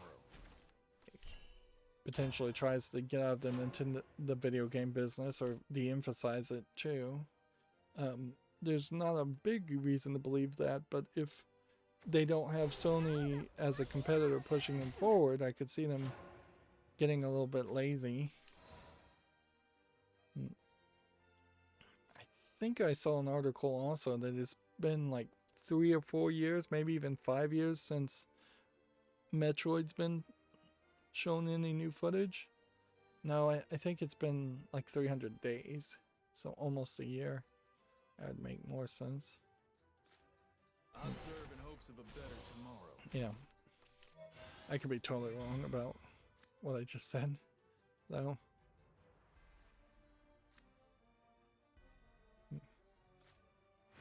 Anyone ever told you what a snake you are?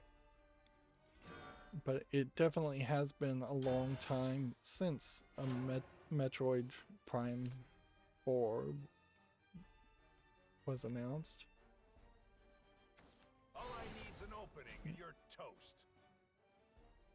This will be an interesting announcement if something actually does happen in the fall. I could see the fall also being just kind of a drop dead date in general, because I could see Nintendo saying, well, we just can't make any money at the moment because of the pandemic and everything, and general recession that we're probably going to be in for a while. Learn to covet on a greater scale. You leave a lot to be desired. See, the thing I would say is that You leave a lot to be desired. the Japanese are not like the Western companies that want all the money. The Japanese want guaranteed money. They don't want to do anything that has any risk at all, and they just have a structure that does not embrace the idea of taking a risky bet.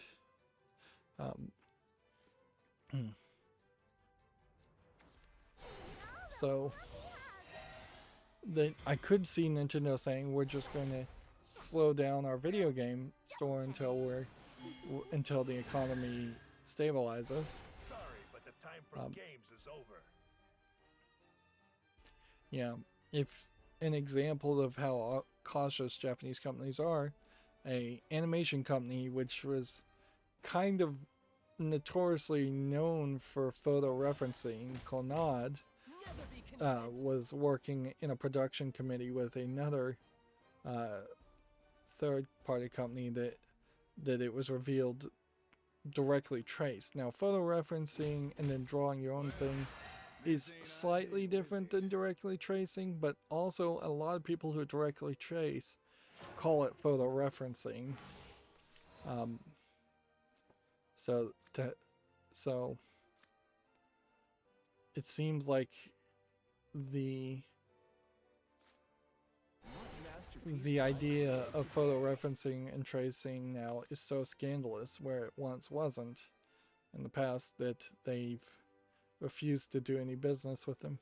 Of course, this also, and they publicly said they're refusing to do any more business with them, and they're canceling the project, which is really amazing to come out and publicly shame them. I don't know if maybe there were some other problems, but it definitely seems like it was a case of the company institutionally tracing, that it was totally, this is how we do the animation only, is we trace. Deus Ex Machina, no, the comic book just called Ex Machina, quite proudly shows that they make their own photos and photo reference it and basically trace the photos in the first trade paperback, or the second one, which I found that a little jaw-dropping that they would admit that, but it's definitely known in Western comics that there are definitely some animators out there that they kind of proudly admit to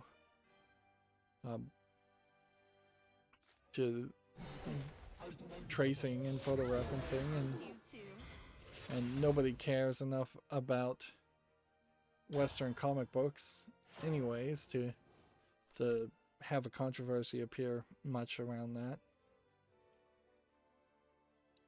And that's really only something that can happen in animation, because if somebody was, say, scene referencing or frame referencing from another movie, or referencing music from another movie, there would be no controversy at all. Like, the music from other movies is copy and pasted like crazy. Sound effects in particular are totally copy and pasted. How many movies have the Wilhelm scream in it over and over again? And you would just call it an homage if somebody did a shot that was somewhat similar to a shot in another movie. Even like the shot-for-shot remake of Psycho, like that should have been allegations of plagiarism and not doing anything creative, and there was no controversy around that other than the general controversy of you don't need to remake Psycho. Frills, double check. Moving on, we have an Open Critic article. Days Gone director has revealed that the sequel would have included co-op, which, if I recall correctly, I think the first version of Days Gone was supposed to have co-op in it, and then it got removed because they couldn't get it done. So the director basically whining that a game that did not sell did not get a sequel, that did not have a feature, and thus didn't have a feature that he would have liked to have had in the first game. I mean, at certain points, this is useless information as far as an article. How did I lose? How did I lose? Man, I'm still getting wrecked. Let's try this again. Because, yeah, should be succeeding more than this.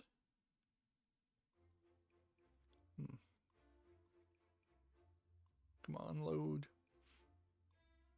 Well, while that's loading, TechRaptor has an article. Second Sight is back and you need to play it. Let's see. A game called Second Sight disappeared back in 2012. Now 8 years, it suddenly reappeared on Steam. This was a game that, yeah, I saw this and it looked very weird for it just to reappear. I wonder if this is just because THQ Nordic reacquired it and published it, and we'll start to see more games like this.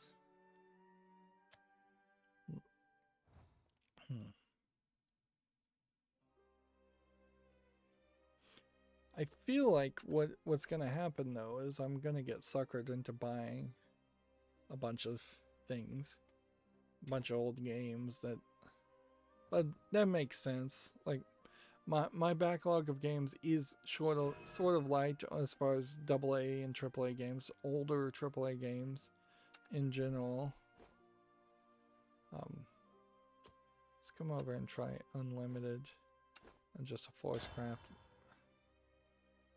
So yeah, I could see myself ending up buying a lot of THQ Nordic and Embracer Group old games just to check them out and realize that, yeah, this game is too old and doesn't really make sense to play all the way through. If we look at their website at the moment, or their listings, there's Second Sight. There's a mixed game called Chronos Before the Ashes, which I think that was a new game. There's Spellforce games, but just wishlisted games. We have Destroy All Humans, which is probably too expensive at $30. Battle SpongeBob SquarePants for $30. Desperados 3, which maybe I wouldn't want to play that. Gothic is the new game. Darksiders Genesis at the moment is $14.99, and that's probably about the best deal I'll get. I wonder if I could get a historic. $14.99. Yeah. Seems to be the lowest it goes at the moment. But yeah, I would like to play Darksiders Genesis. Although, arguably, do I want to play Darksiders Genesis first? Or, which is kind of the fourth game, or do I want to play Darksiders 3? which is $14.99. The Raven remastered. Yeah. The Black Mirror reboot was mixed, and I don't really see a reason to play it, even as a mixed game.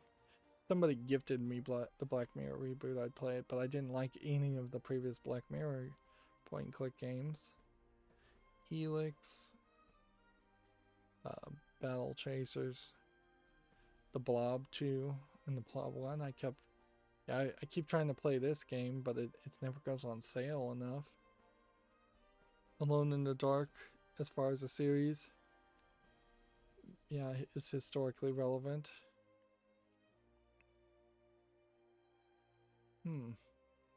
Should I put the dwarves on the wish list? I think it kind of does look slightly interesting. Are we gonna actually play?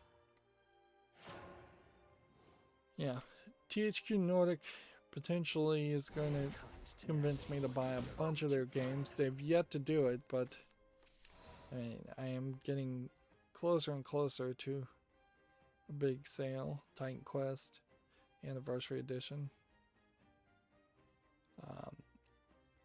Yeah, with the exception of the Darksiders games.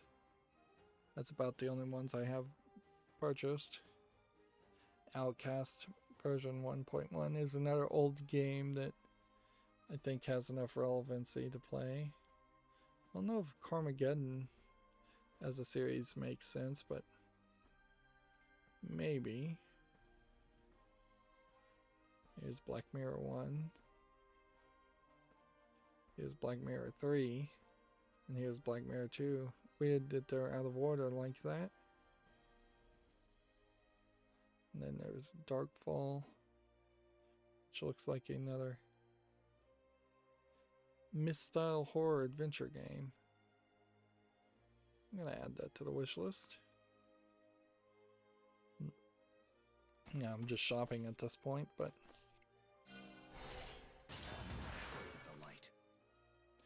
if I was to get the other Alone in the Dark games, I wouldn't have a problem. Also, if I could cheaply get the Alone in the Dark reboot in 2018, 2008, not 2018, or this Alone in the Dark, The New Nightmare, which I don't even recognize that. Yeah, it definitely feels like it's halfway through, halfway between the old Alone in the Darks and the 2008 Alone in the Dark. They've really failed to do anything with that series, and that's so far an indication that Embracer Group has kind of failed to take these licenses of these games and do anything new with them. Let's see, this coming out in '93 is totally wrong. Those are re-releases. That's not when they really came out.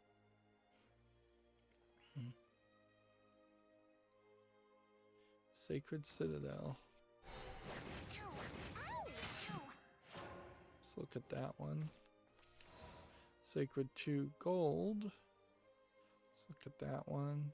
Jagged Alliance Crossfire. Spellforce 2. Risen 2 Dark Waters.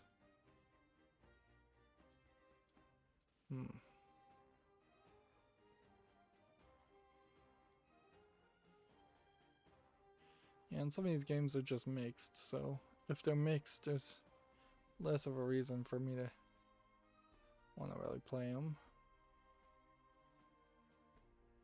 Aquanox 2. The Aquanox 1. Yeah, I'm just straight up shopping here. The list is long with Embracer Group. If anything, that's the problem, though, is that the list is too long of games that they have to support instead of having a few that they have to focus on. A game called Eldorado versus Desperados 2.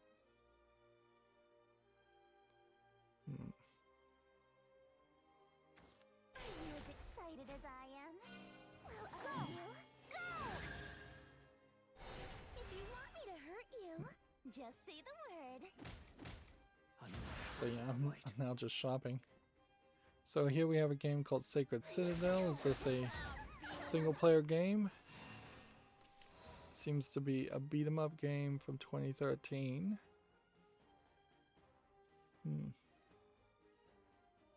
Gotta put that on the fall list.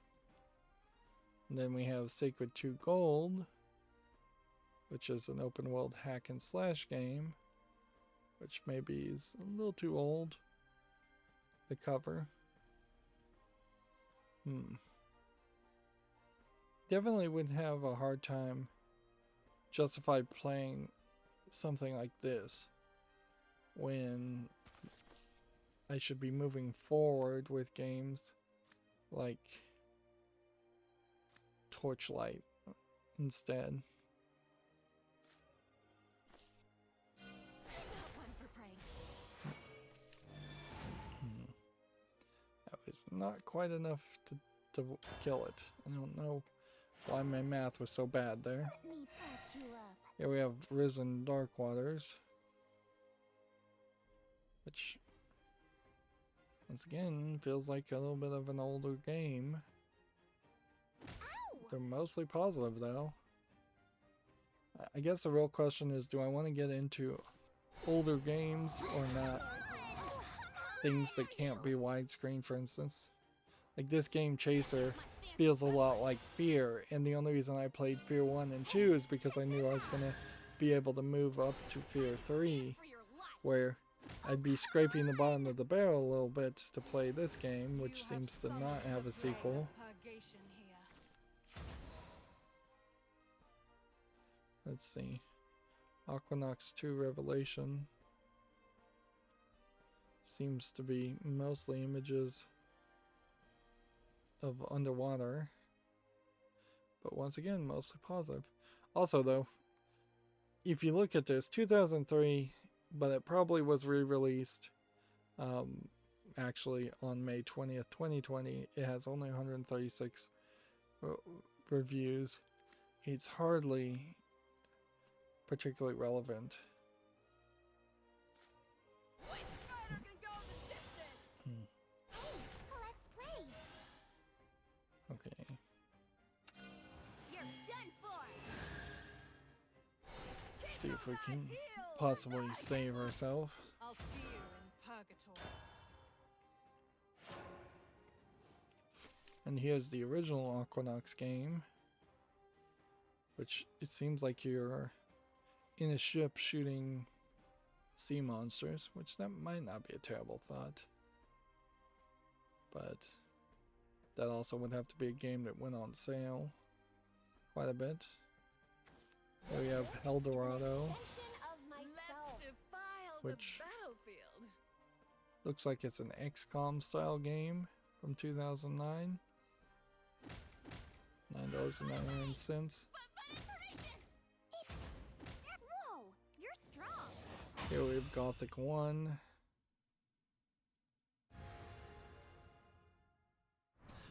What's going to happen almost certainly is I'm going to end up doing a fall list cleanup, and in the process of looking at all the other games on the fall list, these incredibly old games are not going to make sense. I'm still trying to get an easy victory, failing miserably. Here we have a game, the Carmageddon Max Pack, which I'm not sure if this is the right Carmageddon version to get. And boy, do these cars look old. I think Carmageddon as a series makes a lot of sense that THQ Nordic could reboot that easily. I mean, you've got Monster Jam, Steel Titans 2, and maybe they're halfway towards that idea. But yeah, everything else they're just trying to label as hidden gems as a category.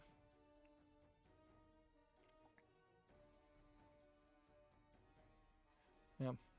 And in all fairness, they did remaster the SpongeBob game when they re-released it, but a lot of these other games, and they did remaster the Destroy All Humans game, but a lot of these other games are just kind of ports and patched and such, and thus there really isn't any effort that they've really put into it to make it a viable product for 2021. Moving on, we have a game on Steam here called Dark War Online, which looks like total garbage. Although, in all fairness, it does look very similar to a lot of those old games I just looked at. English not supported, $24.99, Spain, Spanish only. May the forest be at peace. And then attack that, I suppose. Let's see. Gemetsu has Shuin no Verse Error Salvation launching October 7th in Japan. And then Gematsu has Hitchhiker for the PS4, Xbox One, Switch, and PC launching April 15th. One of the pinball tables I played, you pick up a hitchhiker lady in a tight skirt, and it's like, yeah, that is a sign of the time, certainly. So yeah, this whole hitchhiker, I think, is a narrative story where you're riding with this person. Although the birds implies to me that it might be a Hitchcock themed story, and like the birds start attacking all of a sudden.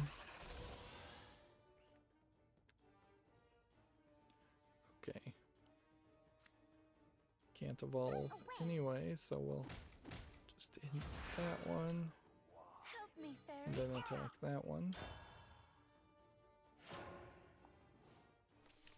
Yeah, it's questionable whether Hitchhiker is actually a game that has an actual gameplay mechanic. Apparently it was on Apple Arcade, so it could be very, very simplistic because of that. I just saw Don't hurt me. Let's play. Help me, fairies. I'm gonna rest for a bit. let's go and evolve You're this. done for. Bad people are stay away. Hit that, that, and that. If I was gonna play that way, that means I could have waited and played this at the end. Let's see, next we have a game on Steam here called Tank Quest, which seems like it's a box pushing shooter game, mixing the idea of a box puzzle game like Sokobon and the top down twin stick shooter game like Tanks. It almost seems like there's a good idea there, but it still feels a little dull. $8.09, bunch of languages, single player or split screen co-op, PvP. Split screen, both co-op and PvP. It kind of also is part Bomberman, I suppose. And then there's a boss. You'll accept me, won't you? Let's play. Big crawling spider-like machine boss that was shown at the very end of that video. It's $8.09 with a bunch of languages though, and yeah, that is way too expensive. So I'm gonna have to pass on that.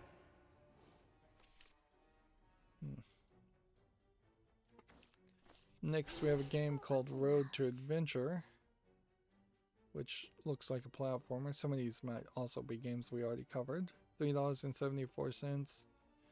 I don't see enough here to interest me. Just looks like a basic platformer. Wanna know how you're gonna die? Next we have a game called Dark Forest Lost Story VR with some dark screenshot syndrome And this looks like this is not new artwork or custom artwork. I'm not sure that there really is a monster. Like I'm seeing flashes of a monster in this trailer and that's it. You may just see it and that's it. Being in VR trying to scare yourself never sounds particularly appealing to me. Let's go ahead and evolve. It won't be long now. So sparkly. This one's not doing anything, so I guess I can just evolve and try and win. What's gonna be crazy is he's gonna play a strategy here that changes everything.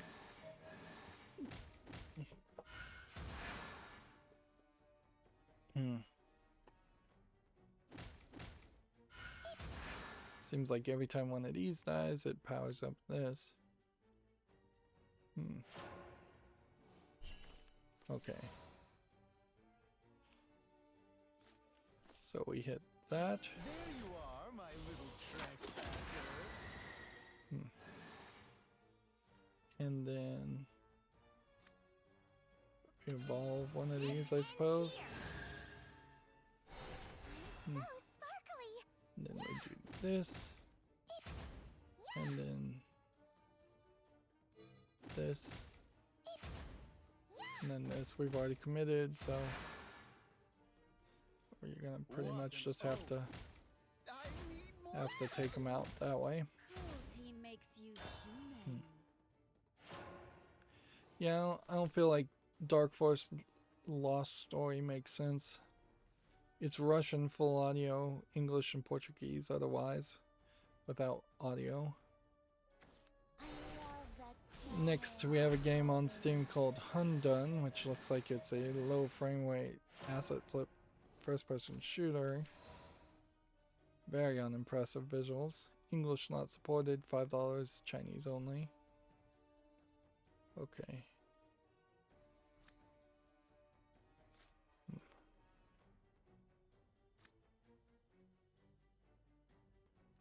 Can do this. To the ends of the earth. The And power we can of try and nature. save ourselves a little bit by killing, but that's about it. Let's see. Gametsu has a Toho Doll Draft launches mid-June, which this feels like it is. Well, they're saying hashtag why so serious. Carried off by the wind. This looks like a visual novel, but I'm not sure Coming for you. if that's what it is or if it's a battler game. Let's check out the Steam listing. Ow! Ow! Ow! They're calling it a puzzle board game with the Toho theme, and it seems to be a little bit around the theme of Alice in Wonderland from the looks of it also. And they get turned into little dolls. Interesting. Yeah, I don't think there's a game here that I would want to play. Particularly since I've not been able to get into the idea of Toho games in general. I've also not been able to win at all. It's just like, seriously, just give me a default deck of something and let's see if that can win. But it can't. Yeah, we have a game on Steam called Luxmina, which just looks like an ugly platformer for $9.99. Bunch of languages, allegedly full audio in each of those languages. Nothing there of interest. Next, we have a game on Steam called Curiosity, which is some kind of visual novel, but it seems to have no people I displayed. trust you are here to sing my praises. $3.99 English and Russian.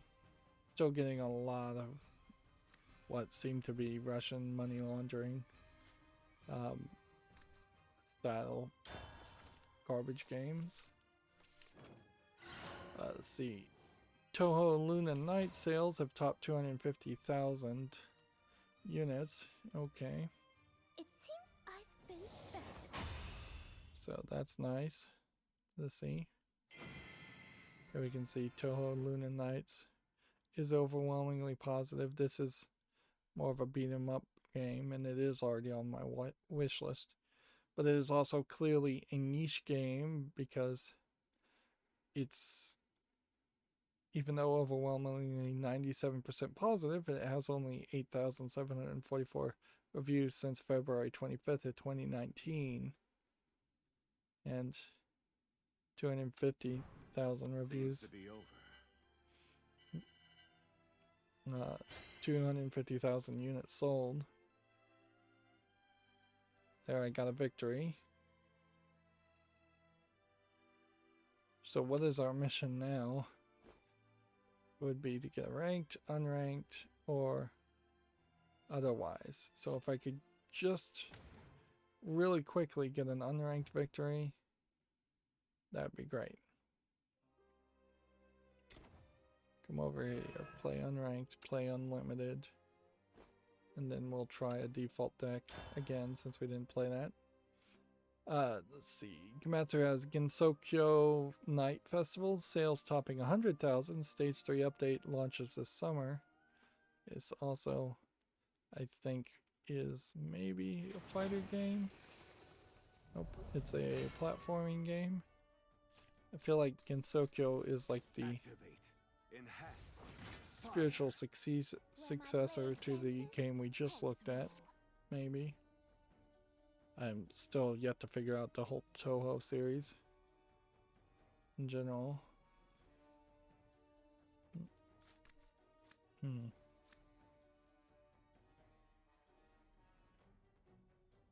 Guess you want to play that first. Let's see. Otomate announces Amnesia World Hakyo-oki Shinkai Rimi Roku Radiant Tail Soukai Tenkai for Switch, which that is a mouthful. I think that's 4 different games too. And a video that I want to play. Apparently these are 4 visual novels that are getting ported to the Switch, which I imagine we'll continue to see a lot of that happen. I assume they're Otome games, since it's a publisher called Otomate.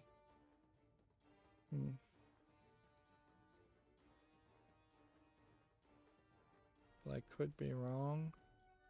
It may not all be Otome games. This one looks slightly different in theme. It's not just... yeah, I still think that may be an Otome visual novel though. And see, I don't think these games are going to particularly be bundled together, so each game will probably individually be available on the eStore.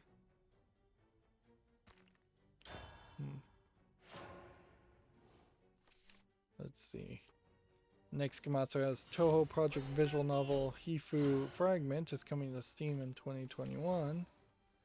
So, another visual novel. We're starting to get announcements for visual novels, but we have definitely seen a slowdown in the actual visual novels being released in the past couple of weeks. And I think we may be a long time. This one doesn't look particularly interesting as far as the trailer goes. Usually they spice it up more than that.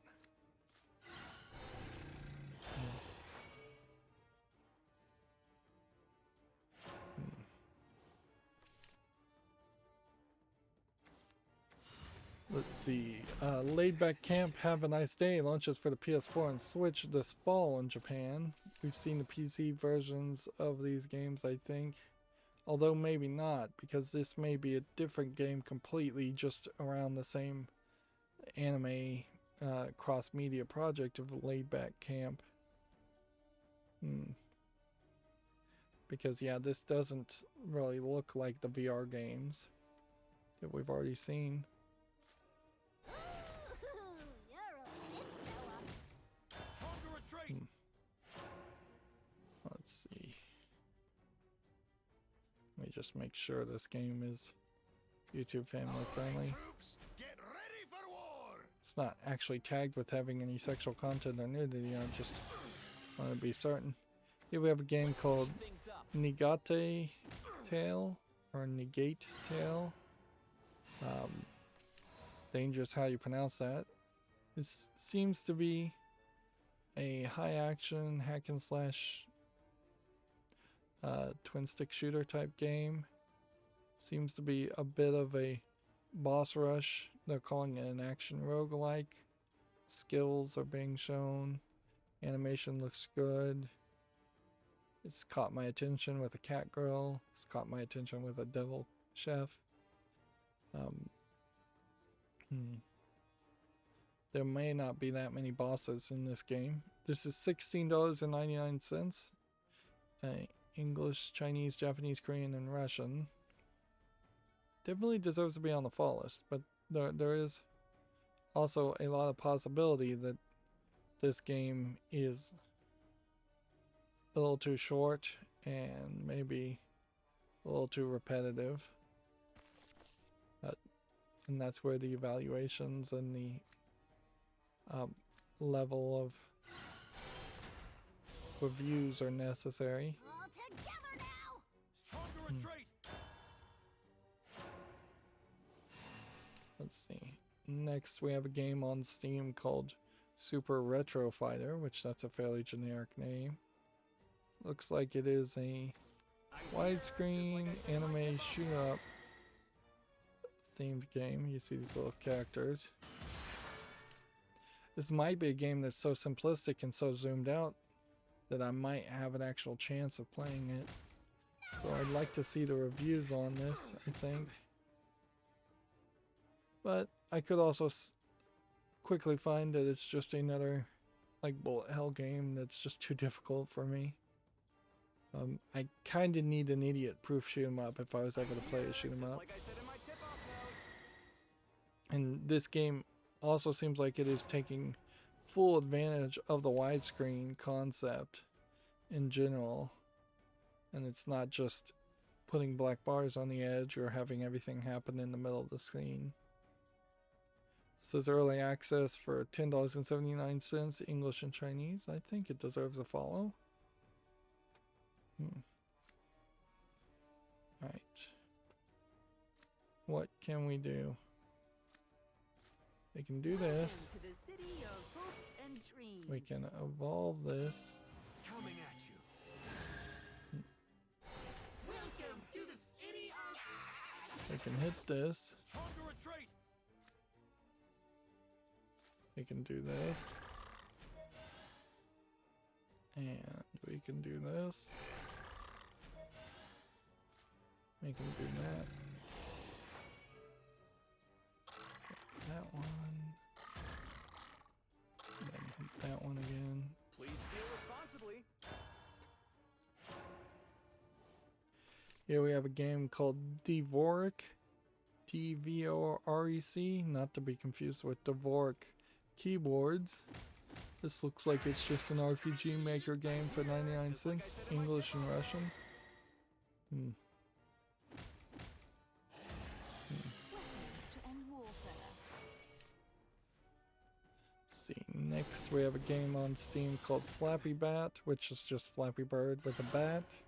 It's obviously low effort. $3.59 is really, really expensive for something that at best should have been 69 cents. Now, let's have a look-see. If we evolve this, Now the fight. this will give us a Bane Ghost. My magic alone isn't enough for them. So then we can do that. And then I assume do this. Yep. Please steal responsibly. And then go ahead and play that. Live by the sword. And then end the turn. Next we have Fruit Juice, which is a match 3 game. Bow before my tempest. Doesn't look particularly interesting. $5.99 English and Russian. That's way too expensive. And then the last tab I have is called The Dark, which seems like it's just a low effort asset flip game. 99 cents VR. Really way too cheap for VR. English only. And that's the last tab, so I will then hit the Humble bundle and see if there's a new Humble, and I'll reload all of the 4 different Twitter feeds I'm still having to use, and see if there's any new news that happened over the 2 hours and 50 minutes that we were streaming worth mentioning.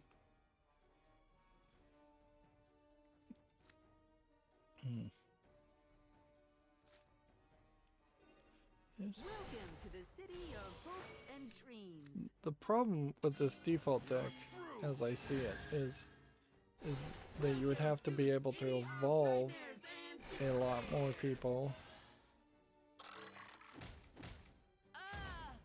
And I'm not sure how you pull that off. Dear wind. You're a big fella. Foul forces of Right, so darkness. just scrolling down my Twitter things, no new Humble bundle. You forfeit your life. I'll save you all. This is grave.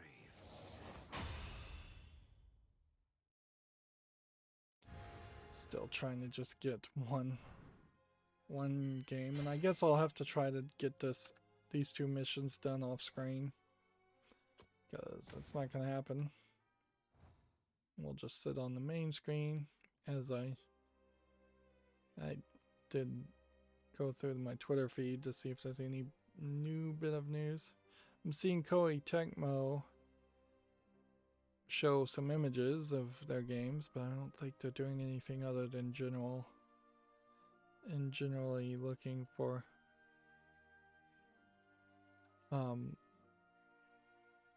advertisements. Gamma Sutra has an analysis opinion piece editorial. Apple versus Epic, the key monopoly takeaways. If you're interested in looking at that, I think at this point it doesn't really make sense.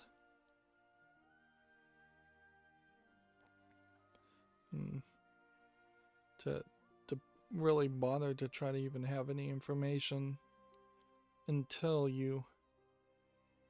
that whole Apple and Epic lawsuit is completely done.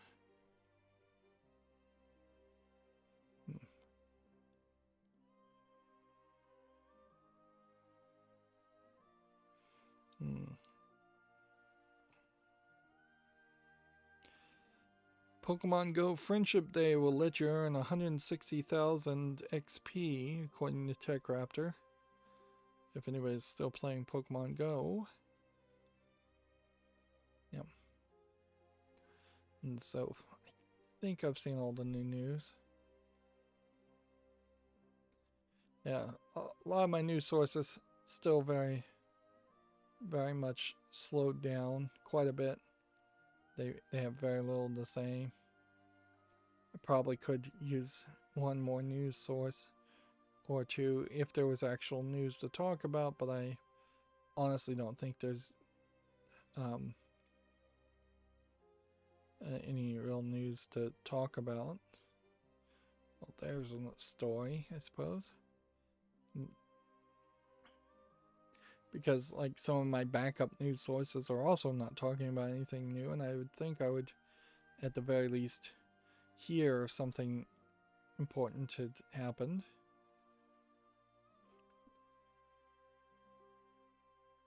So TechRaptor has an article here: Binding of Isaac multiplayer discovered in the latest game. It's not as good as you hope, though. The co-op is still in testing and not officially released. Interesting. That really is the idea, is like local co-op at the very least, or if they can actually get online co-op and Binding of Isaac would make a lot of sense. That's about the only direction you can take Binding of Isaac as a series, because you've just crammed it full of content so much that they've over polished the game, and they really need to move to a new product, completely different style game. But they tried that with Legend of Bumbo, and nobody was really interested. So at a certain point, I feel like the creator of Binding of Isaac is in the same place as the creator of Minecraft, where you kind of just need to go focus on making small games and kind of disappear and not try to compete with yourself and your previous successes. Let's see. A Watchdog Legion's modding is getting major improvements. Thanks to Nomad Modding Collective. So this is like a approved mod called Watch Dogs Legion Script Hook. Honestly, though, I don't know if that fixes the generic boringness of Watch Dogs Legion or the Watch Dogs series in general. I'm not sure any of the Watch Dogs series has just gained enough momentum. We have a game on Steam here called Layer Hockey, which seems to take the idea of air hockey and then go crazy with it, doing a bunch of experimental elements, kind of asset flippy elements. $7.99, English and Portuguese Brazil, that's way too expensive. It is an interesting idea, though, if you could have a gameplay mechanic where you would knock around a air hockey puck. Also, a game called Two Leaves and a Bud, Tea Garden Simulator, which doesn't feel like you're really running a tea garden as much as you're running some kind of tea farm. Which, do tea farms, are they this industrialized? Maybe. Probably are, actually. $6.24, English full audio. I don't think I'd be interested in that kind of game. And then finally, Cloud Chamber is looking for a senior writer. And Cloud Chamber, I believe, is a company that is related to the creators of BioShock.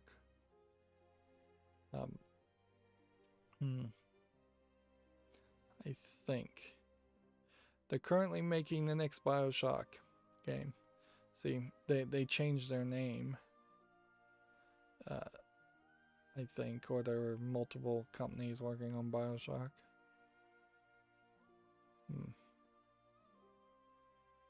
Their team consists of veteran BioShock developers and experts. So that would have been, I assume, people who worked on BioShock and BioShock Infinite, and less the people that worked on BioShock 2. But I wouldn't be surprised if they hired just like one person that worked on BioShock and BioShock Infinite, and then most of their team was the team that worked on BioShock 2. I liked BioShock 2, and honestly, I think maybe BioShock 2's story is less up its own butt than BioShock 1 and Infinite. The story is more linear and easier to understand in BioShock and BioShock Infinite, which is saying something fairly crazy to say BioShock Infinite's story was easy to understand. Where BioShock 2, I feel like, was trying to tell more of a world-building experience that involved multiple characters that really mattered. In BioShock 1, there's really only 2, maybe 3 characters that matter, and then there's a whole bunch of nobodies.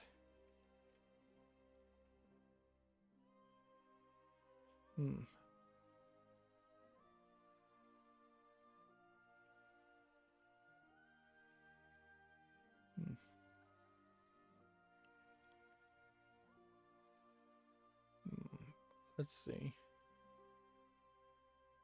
Alright, well, I didn't get all the missions done today, so I'll have to do that off screen. That's going to be it for this stream. As always, I ask you to like, share, subscribe, comment, and watch every second of my videos. If you want a friend to follow me on any social media sites, there's a whole bunch of links down below.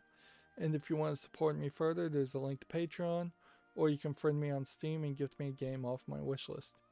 Thank you for watching. Have a good evening.